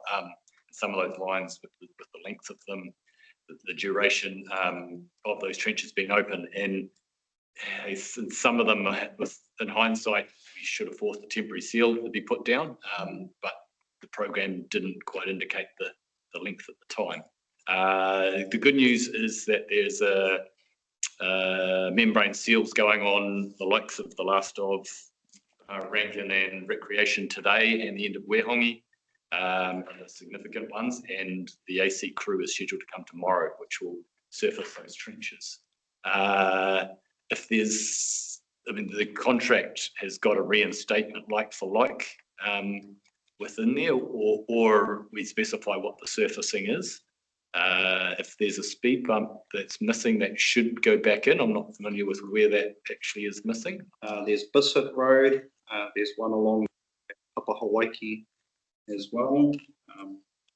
Any car that wants to exceed the speed limit of 50 kilometres could just zoom around the side there. It's all open. It's open space now, because I think actually community boards also had the delegation to pretty up the side of Limbar Park there as well. There used to be planter boxes there that would stop people from going around the speed hump. Those are gone too now, so it's an open floodgate for anyone that wants to go to town. Road speed and recreation. Tanya, will you just respond? And sorry, there's Bisset, Wehongi, and along Papa Hawaii there as well. I think actually Wehongi Street got dug up twice. And Tanya will respond in capsule. Thank you. Actually, a question for Dave. Can you just confirm whether the defects liability period is 12 months? 12 months, correct. So there is a practical completion. So the seal, practical completion, and then 12 months later you come back and you do that check again with the contractor. And if there are any defects after that period, then those are addressed as well. So it's not just a fix and then never come back again. If there a defect relates to workmanship. Yes, sorry. Or materials. So their effort goes into ensuring the compaction is done properly to reduce their risk at the end after 12 months.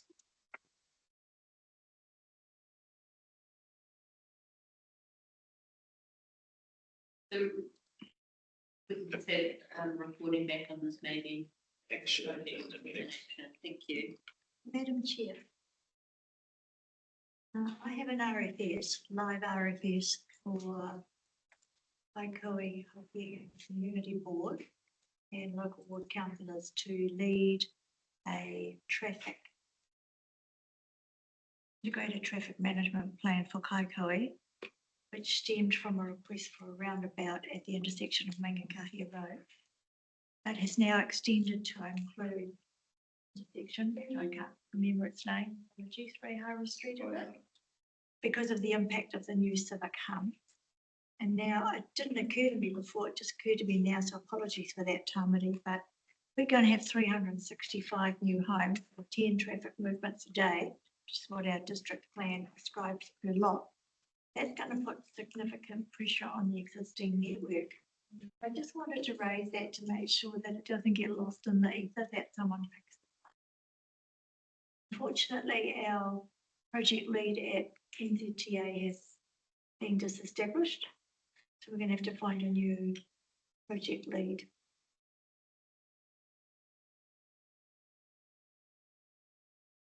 Thank you for that update. So move on second for that one.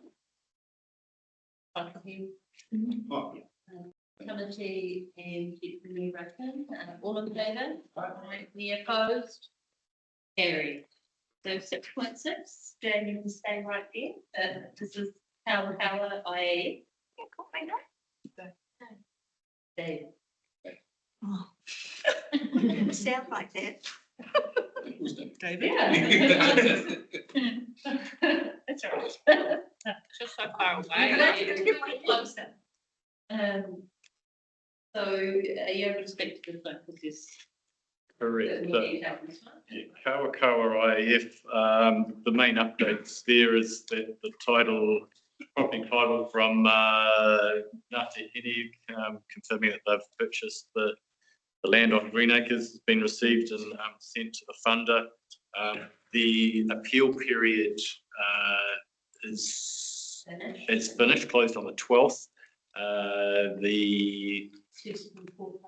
There's still a period of time that the Environment Court that those submissions get paid to, collect that information and then refer that back to FNDC to address them. I was advised that that would be a couple of weeks, so potentially by the end of the month that we'll know if there was any appeals to it. I have had comms with Ngāti Hini who have said that they aren't aware of any concerns or haven't heard anything through the grapevine down there at their end.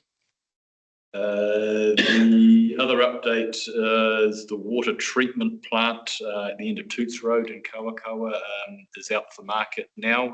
So we've got there's tenderers assessing that at the moment. We've got site meetings next week, and we're currently working on the wastewater treatment plant tenders to go to market next month, September.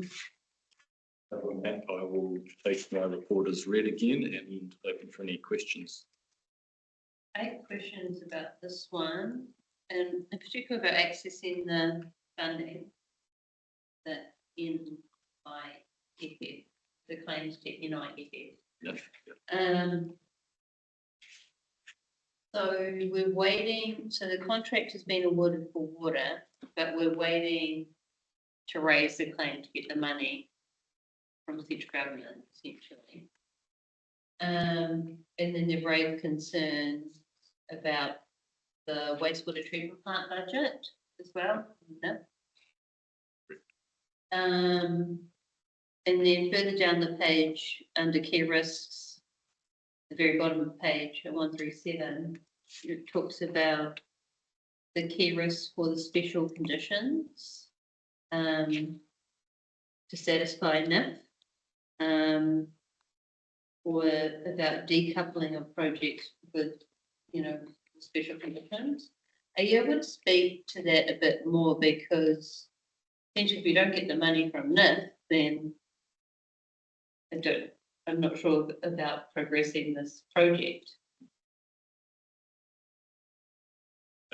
Agreed, Madam Chair. There is an element of risk there. The last special condition that we need to meet that NIFF, National Infrastructure Funding and Finance, have put back to us is that the appeal period, that there was no appeals received. And once we've got that, then they know they're going to get the housing outcomes.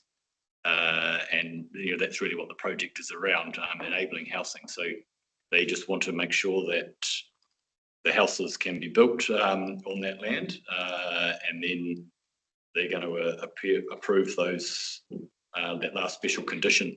There's also, as the project's developed, been some changes in scope, and through the design stage, we've better understood our infrastructure and what was required, what upgrades were required to enable the housing outcomes. And the significant change was that the wastewater treatment plant needed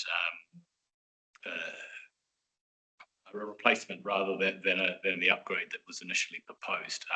And so some work has been done to shift budget around on other projects which didn't need as bigger upgrades, and push more money into that wastewater treatment plant and improve its capacity and output that it's going to be releasing to the harbour. Along the line, as I've come into the project, we've realised that the funder hasn't been kept up to date or formally approved those budget and scope changes. And so just backed up and sent them a document to come back to us, confirm that's gone away to the ministers with the scope change that we're proposing to deliver, and we're waiting for that to be authorised to come back.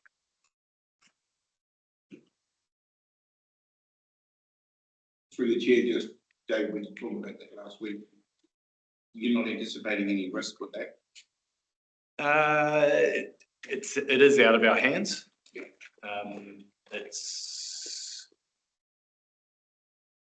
The project as a total package is within budget. There's just some changes there which need to be confirmed, and reallocation of budget within the project. Thank you, Dave. Charlie, we're just going to do the roading one next. Is there someone else to represent you here for roading? I agree. Great. Oh, I see. So are there any other questions for Dave? I think that will need more detailed updates after we get that update about the appeals and further information about the wastewater treatment plant as well. And if we need to prioritise other work streams to ensure that we get that done, looking at our total program of works, considering that we want to get that $20-something million. Yeah, Madam Chair, that is definitely priority for exactly that reason, and so we resource that very separately to our own capital works program. It's quite funny in retrospect that we've sit here and put the pressure on this morning on our contracts. And here we had the government give us all this money. We didn't have zoning, we didn't have plan. People say, you're welcome. It could have backfired majorly. So I'm happy to move that one. Seconder. Yeah, I'll second. Councillor Youssef. Deputy Mayor Bracken, would you like to move the transportation? Certainly. Page 147. Seconder. I'll second that one. And we've got Margaret online with the giant loop, colourful loop behind her. That is her glasses. So, welcome. We have got another meeting that we're just starting as well. So it's the last item to finish the meeting for the day.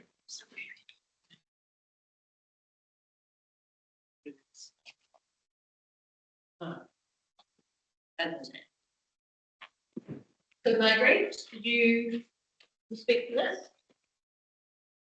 Kia ora, through the chair, apologies for not being able to be there in person with you today. I will take the report as read and happy to take any questions you may have.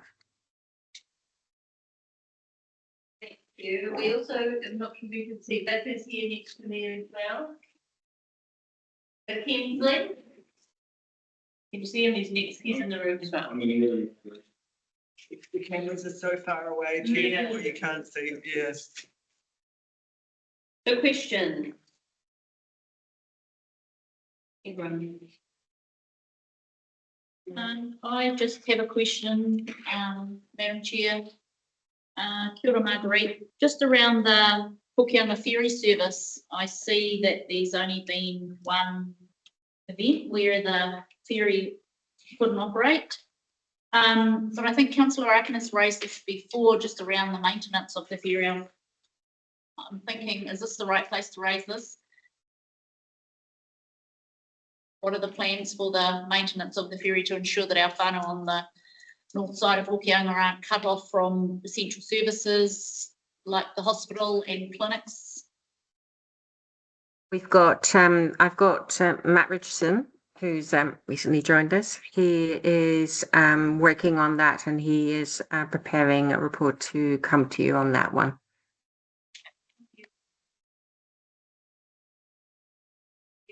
When's that report coming, Marguerite? Sorry. I am not 100% sure. I've been off the last couple of days. I've not been able to catch up with him, but I will check with him and I'll let you know. Okay, if all elected members could know, that would be great. Thank you. Of course. No one can ask him me. I don't know, that's right. We've got five. No, he's not counting. I'm just a technical advisor. Stop asking questions because I have to leave at 3:30. No, you get them. Madam Chair, can I just add to that, the Hokianga ferry? So we've been briefed on that at our transport portfolio. Yes. At the last one. So the ferry will be coming out of the water next year for its maintenance. There will be an alternate foot ferry being put on. And we will be working with our Western Ward colleagues on some communications videos. And I've had a wee chat with Ken Lewis about that this morning. So my question was just about communications for roading. We've asked, and we've asked, we've asked, and we've asked. Somebody has. I have been emailed by the Chief Executive. He has agreed to our communication strategy. And I've just emailed my GG while I was sitting here, asking for her to diarise that so we can get together and discuss how we move forward. So we're going to have a time frame that we're going to have a response. We were going to sit down and put together the topics. If anybody disagrees with me, they haven't replied to my email and said they haven't, but my intention is that we get our local community board members and our local ward councillors to front all communications in the transport space. And Chief Boyd too, I can just add to that that there is going to be a dedicated person who will have dedicated capacity for roading. So that's what it's getting set up to. Planning.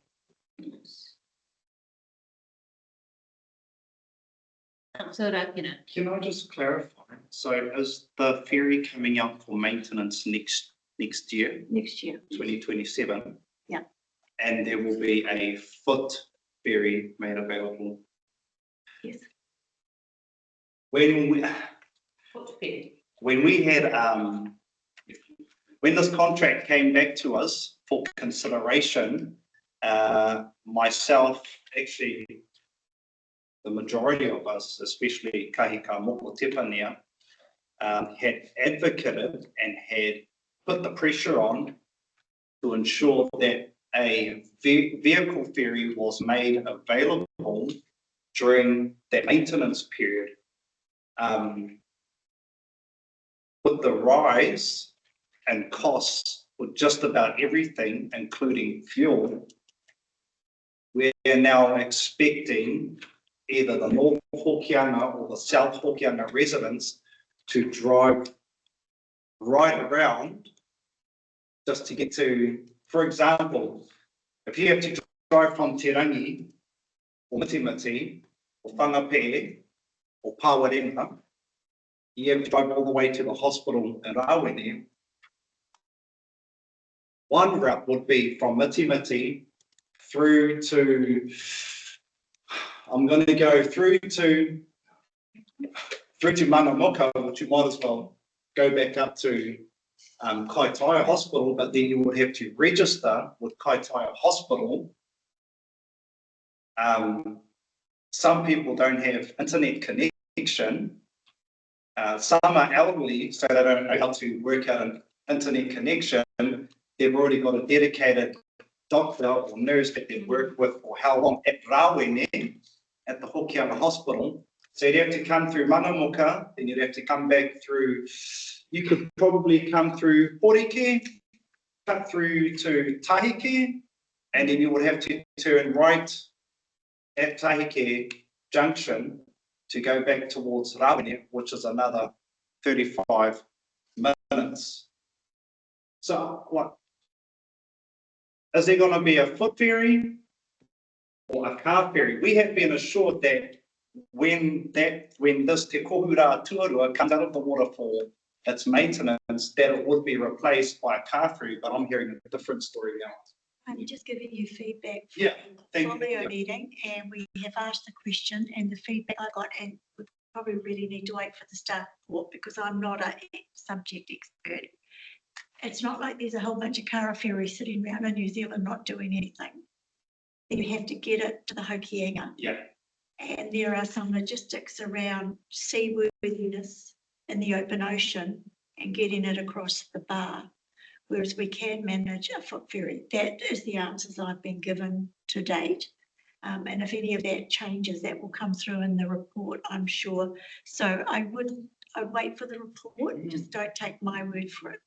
Yeah, We through the chair. came up on Friday, didn't we? Through the chair, I agree. Like, I've only been an audience to this conversation, so. That's right. This stage, someone proposed to be a period. Taking on board what you're telling us, or what you're saying, which I don't disagree with at all. So we need to think about the residents that would need to go to Rawene from the other side, right? So I think we just need to take that away.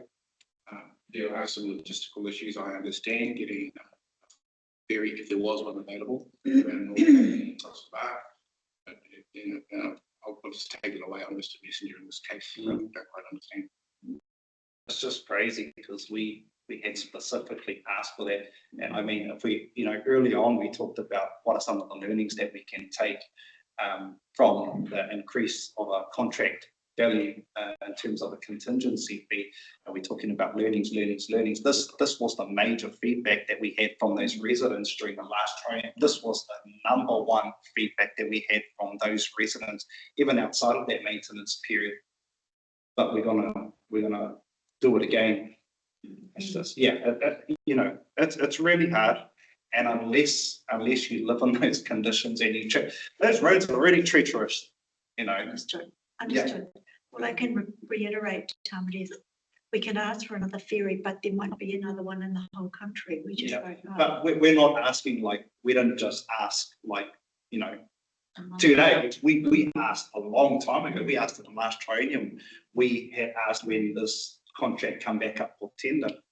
So it's not new news. I'm not getting upset. I'm not hammering Councillor Court. I'm not hammering the staff, but I'm just expressing a message that we've long been conveying. It's been on repeat. It's a beautiful song to my ears to hear because I'm not giving up on this.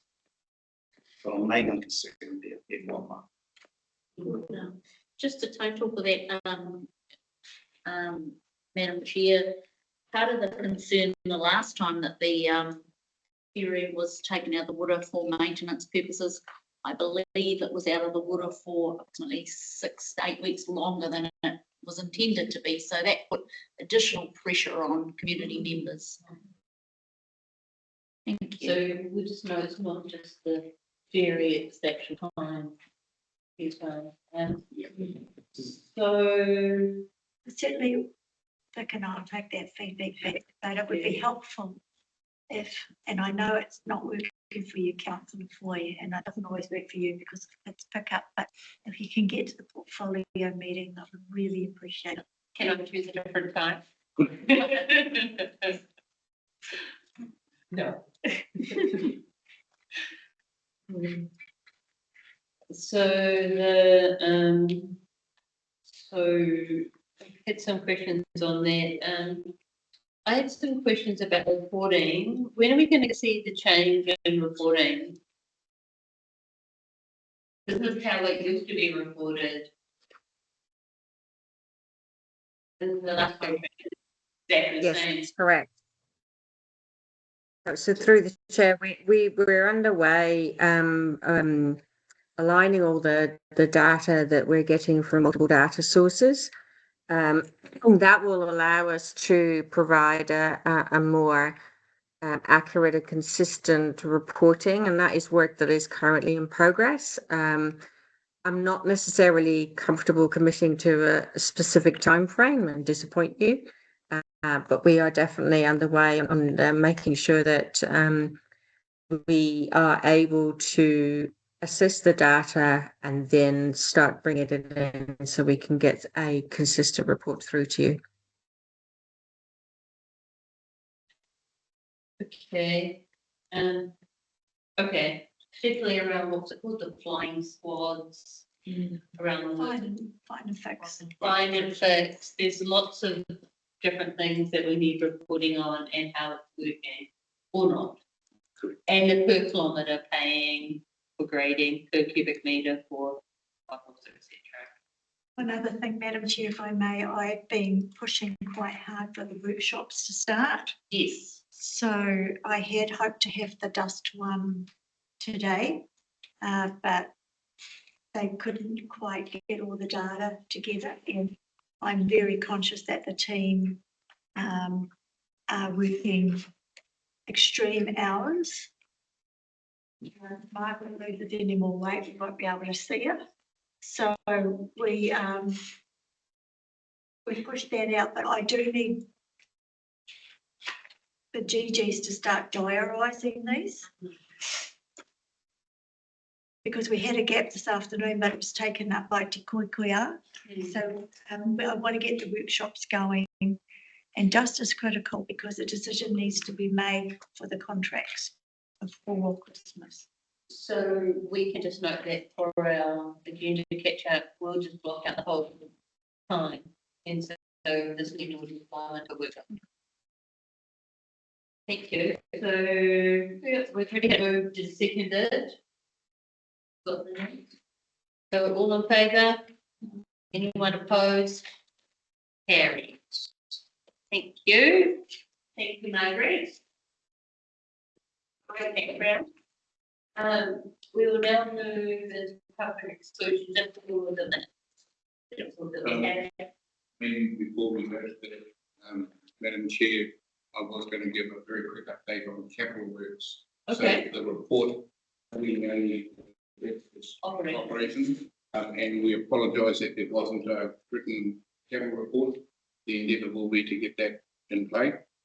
But just by, so I just thought I would give a verbal report so people at least are informed about what's happening. So just a few notes here. So in summary, the transition of WSB into management capital works program is progressing well. Largely centred around the fact that they've changed out their capital works manager. So the person that was in that role has gone back to Whangarei, and a person that is living locally has now come in, an experienced engineer, and we've seen a noticeable change. Yeah, his name is Richard Pearson. So yeah, so being well received. Stella, who were the outgoing consultant, had one person still working on the project, managing mainly closeout and the DLP, the defects liability period, so on the existing construction contracts that have been completed. The focus is on ensuring delivering programs and work, or programs of work rather than, which is a program of work is a group of projects rather than individual projects. So we're really focusing on programs. And what I mean by that is, say, for argument's sake, the August 22 event would be a program, Cyclone Gabriel program, and so on. So we're looking at them, bundling them. Now, as well as the work that we're doing on making sure we define the programs that work quite well, there are 1, 2, 3, 4, 5 improvement projects that we're working on to make sure that the historical under delivery of transport related projects is addressed. Okay, and they are number one is there's a lot of work going on what we're calling fit for purpose designs. This is work supported by NZTA. We're saying that we will accept that on roads or access roads rather than main arterial roads. We could expect, we could accept up to a 20% failure rate. So in other words, we can get slimmer designs, more cost effective. So that's, we're doing some work on developing what that process looks like. The second is we're going to standardise design. So rather than going to consultants for every single design and getting people using gold-plated design, but we're trying to move away from that thinking. There will be, for very low complexity projects, there will be standard designs we can just plug and play. So that will get things moving a bit faster. Are you going to try out those bags, the blue mount bags? Not sure. So there will be 4 standard designs. Whether or not they make the cut, I'm not sure. It's upfront. The next one is there's going to be quite a bit of work around month-end and year-end financial reporting processes, including management of retention. So there's been quite a bit of work historically where we've lost sight of, particularly when you're looking at a year to an actual life to date, year to date, what's happening in the current month, that financial reporting, while the overarching value of the contracts is captured in our systems, how it's allocated and how it matches to NZTA has been a bit of a disappear. So we're doing a lot of work to clean that up. Alongside that, there's quite a bit of work going on in terms of critical path planning, and that kind of links in some ways to some of the information or some of the work that Tanya is doing in water, where we're making sure we understand what projects are coming up and therefore what needs to be done to make sure that they deliver it rather than wait to see, hey, we haven't missed it because we haven't hit it because we've got a earlier problem. And then last is we're revisiting procurement processes, making sure that physical works as well as design management is handled the most efficient way possible. So in summary, with all of that, the main target is to make sure that by the end of this current financial year, we don't lose any more funding out of NZTA. But just in summary, right now, we have, in terms of capital works, we have 12 projects in investigation, 15 in design, 9 in procurement, 2 in construction, and 25 projects in defects liability period. Just at very high level, super quick. That's what capital works is. All over it. Yeah. Councillor Court, and I'll just note as well, after this, we can just move a resolution to leave the BEX items. I'm aware, Madam Chair, that the new fund rates were announced last week. And I haven't been advised of any communication to elected members. No. The new fund rates. You know? Yes, I do. Are you allowed to tell us? I don't believe there's anything to stop us saying because they were discussed at the meeting, the following meeting. Yes, correct. So It's not good news, I'm afraid. no, the new FAR rate's been reduced by 1% from 71 to 70. And what have the other councils in New Zealand? It varies immensely. So there are in the order of 12 councils that had theirs reduced from between 1% to 4%. I can't remember the exact number that had them increase, but similar number. And then there's the bulk of them have stayed the same. They've applied an algorithm, so NZTA applied an algorithm that looks at, I may stand corrected here, something to do with capital value. And the number of ratepayers, the capital value of our program, the land valuations and our deprivation index, and because our land valuation has increased, it's changed the algorithm and that's dropped us down by 1%. I have spoken with Charlie and I said, could we please ask NZTA methodology and calculations just so we can be satisfied. Have they taken into account the legislation for non-rateable Māori land? Because it will be part of the value, but we don't rate it, and there's legislation from central government. These are all questions that we raised at the portfolio meeting, so it's currently sitting with Charlie Billington. We don't know exactly how they've applied it, so but we've asked for them to come to us. It's good and reduced. Yes. That's a relevant question probably for areas with Whenua Māori. We're still the highest in Northland. I don't know what anybody else's were, but the impact over the life of the LTP is about 1.5 million.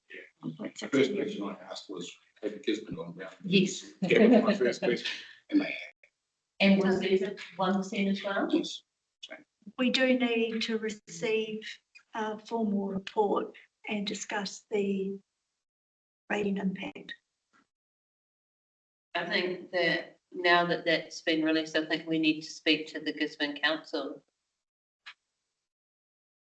Did we lose our 91%? Beg your pardon? Did we lose that 91%? Yes.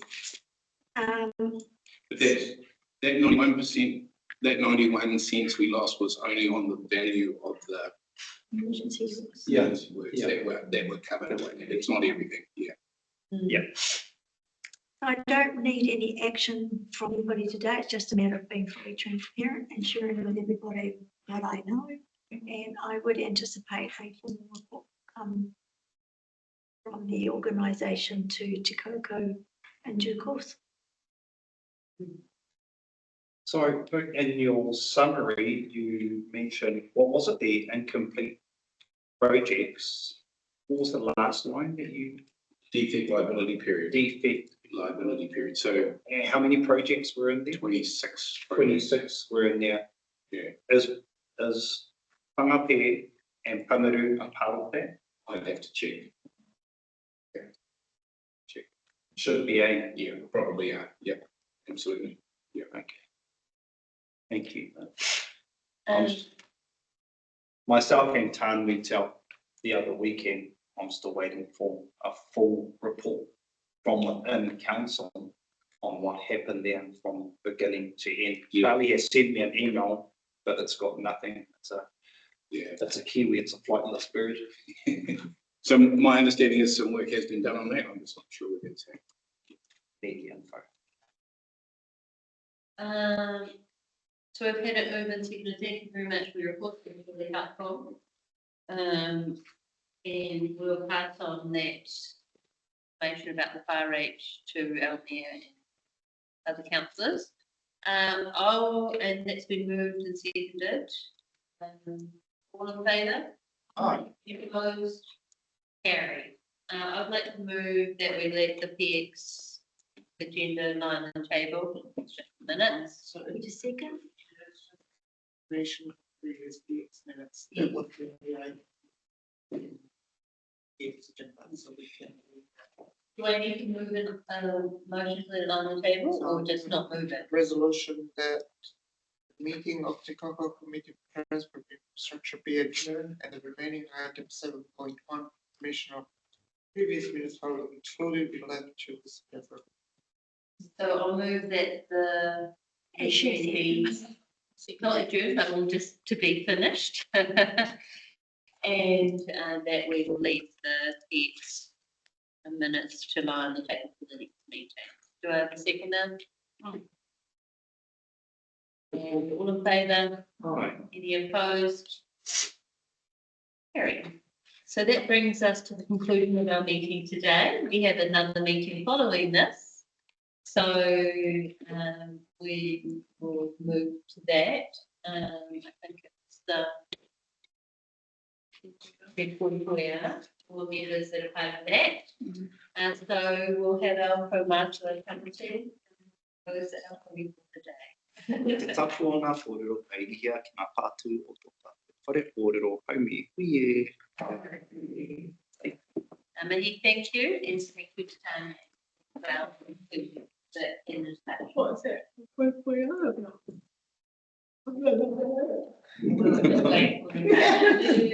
Who else is on to Koi Koi? Are you? It's okay. Tamari, are you on to Koi Koi? Damn it. Let's remove this. Setting constellation of 25 minutes into it. So Yeah. that's it. When you said it, I was like, this sounds. And I'd like to know all the things. Yeah, no.